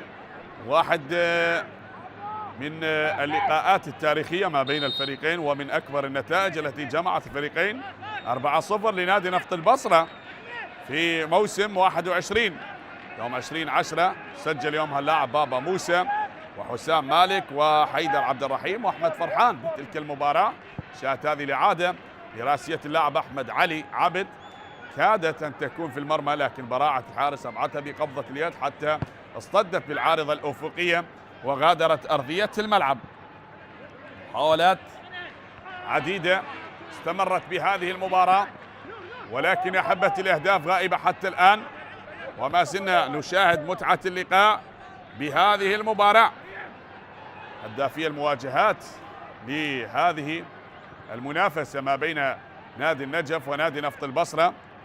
لاعب فارس حسون عنده 3 أهداف في شباك نادي نفط البصرة، وباسم علي لاعب نفط البصرة كذلك عنده 3 أهداف في شباك النجف. محاولة عادة من جديد. آخر لقاء جمع الفريقين انتهى لمصلحة نادي النجف 2-0 يوم سجل مازن فياض ومحمد مصر. تعود في نقلة لحيدر، يقطع طريق على اللاعب أحمد علي. ندية المباراة واللقاء مثير حتى الآن. نلعب بالدقيقة 94 من الوقت الإضافي. محاولة جواندرسون، لا لا لا لا، هذه وين؟ هذه بعيدة يا جواندرسون. لا، من البرازيلي غادرت أرضية الملعب وغير راضي الكابتن عبد الوهاب أبو الهيل على تسديدة اللاعب جواندرسون. فهل يتقاسمون نقاط هذه المباراة بالوقت المتبقي لنهاية هذا اللقاء؟ محاولة ماشية من محمد صالح. محمد صالح يتراجع بالبحث عن زميل من محمد صالح وتعود لياسر سلام. العرضية حاضرة، عرضية من محمد وتكون مرة أخرى بأقدام اللاعب أحمد شلاب، أحمد نور شلاب لياسر. ياسر البحث عن زميل، عاد أحمد شلاب وعيد الكرة مرة أخرى. عرضية من مكان بعيد وبالراس وصلت لكنها طالت لتعود مرة أخرى للموهوب أحمد، هذا الفتى الذي أشرك في الشوط الثاني، وتعود مرة أخرى للاعبي نادي النجف بالبحث عن أول أهداف المباراة قبل نهاية الوقت المتبقي الإضافي. كريم بن عريف يحاول. النجف اليوم يقدم مباراة كبيرة، وكذلك نادي نفط البصرة بعد هذا التراجع والحفاظ على نتيجة المباراة سلبا من دون أهداف، وبعد هذا الأداء الممتع فهي مباراة كبيرة. هذا أمامي حيدر جمال الدين بأداء ممتع لهذا الحارس طوال هذه المباراة. نعم بالشوطين قدم عروض رائعة جدا، تمكن من التصدي لأكثر من تسديدة ومن الانفراد والمحاولات التي حاول بها لاعبي نادي النجف بأن يسجلوا. وصافرة حكم المباراة تعلن عن نهاية اللقاء أحبتي بالتعادل سلبا من دون أهداف، لا شيء لنادي النجف ولا شيء لنادي نفط البصرة، وتنتهي المباراة حبايب نقطة لكل منهم، نقطة لنادي نفط البصرة كنقطة ثمينة يخطفها من ملعب النجف، ونقطة لنادي النجف بهذه المباراة. نلتقيكم إن شاء الله في يوم آخر ومباراة أخرى. تقبلوا تحياتي أنا محدثكم حسين الساعدي، والسلام عليكم ورحمة الله وبركاته.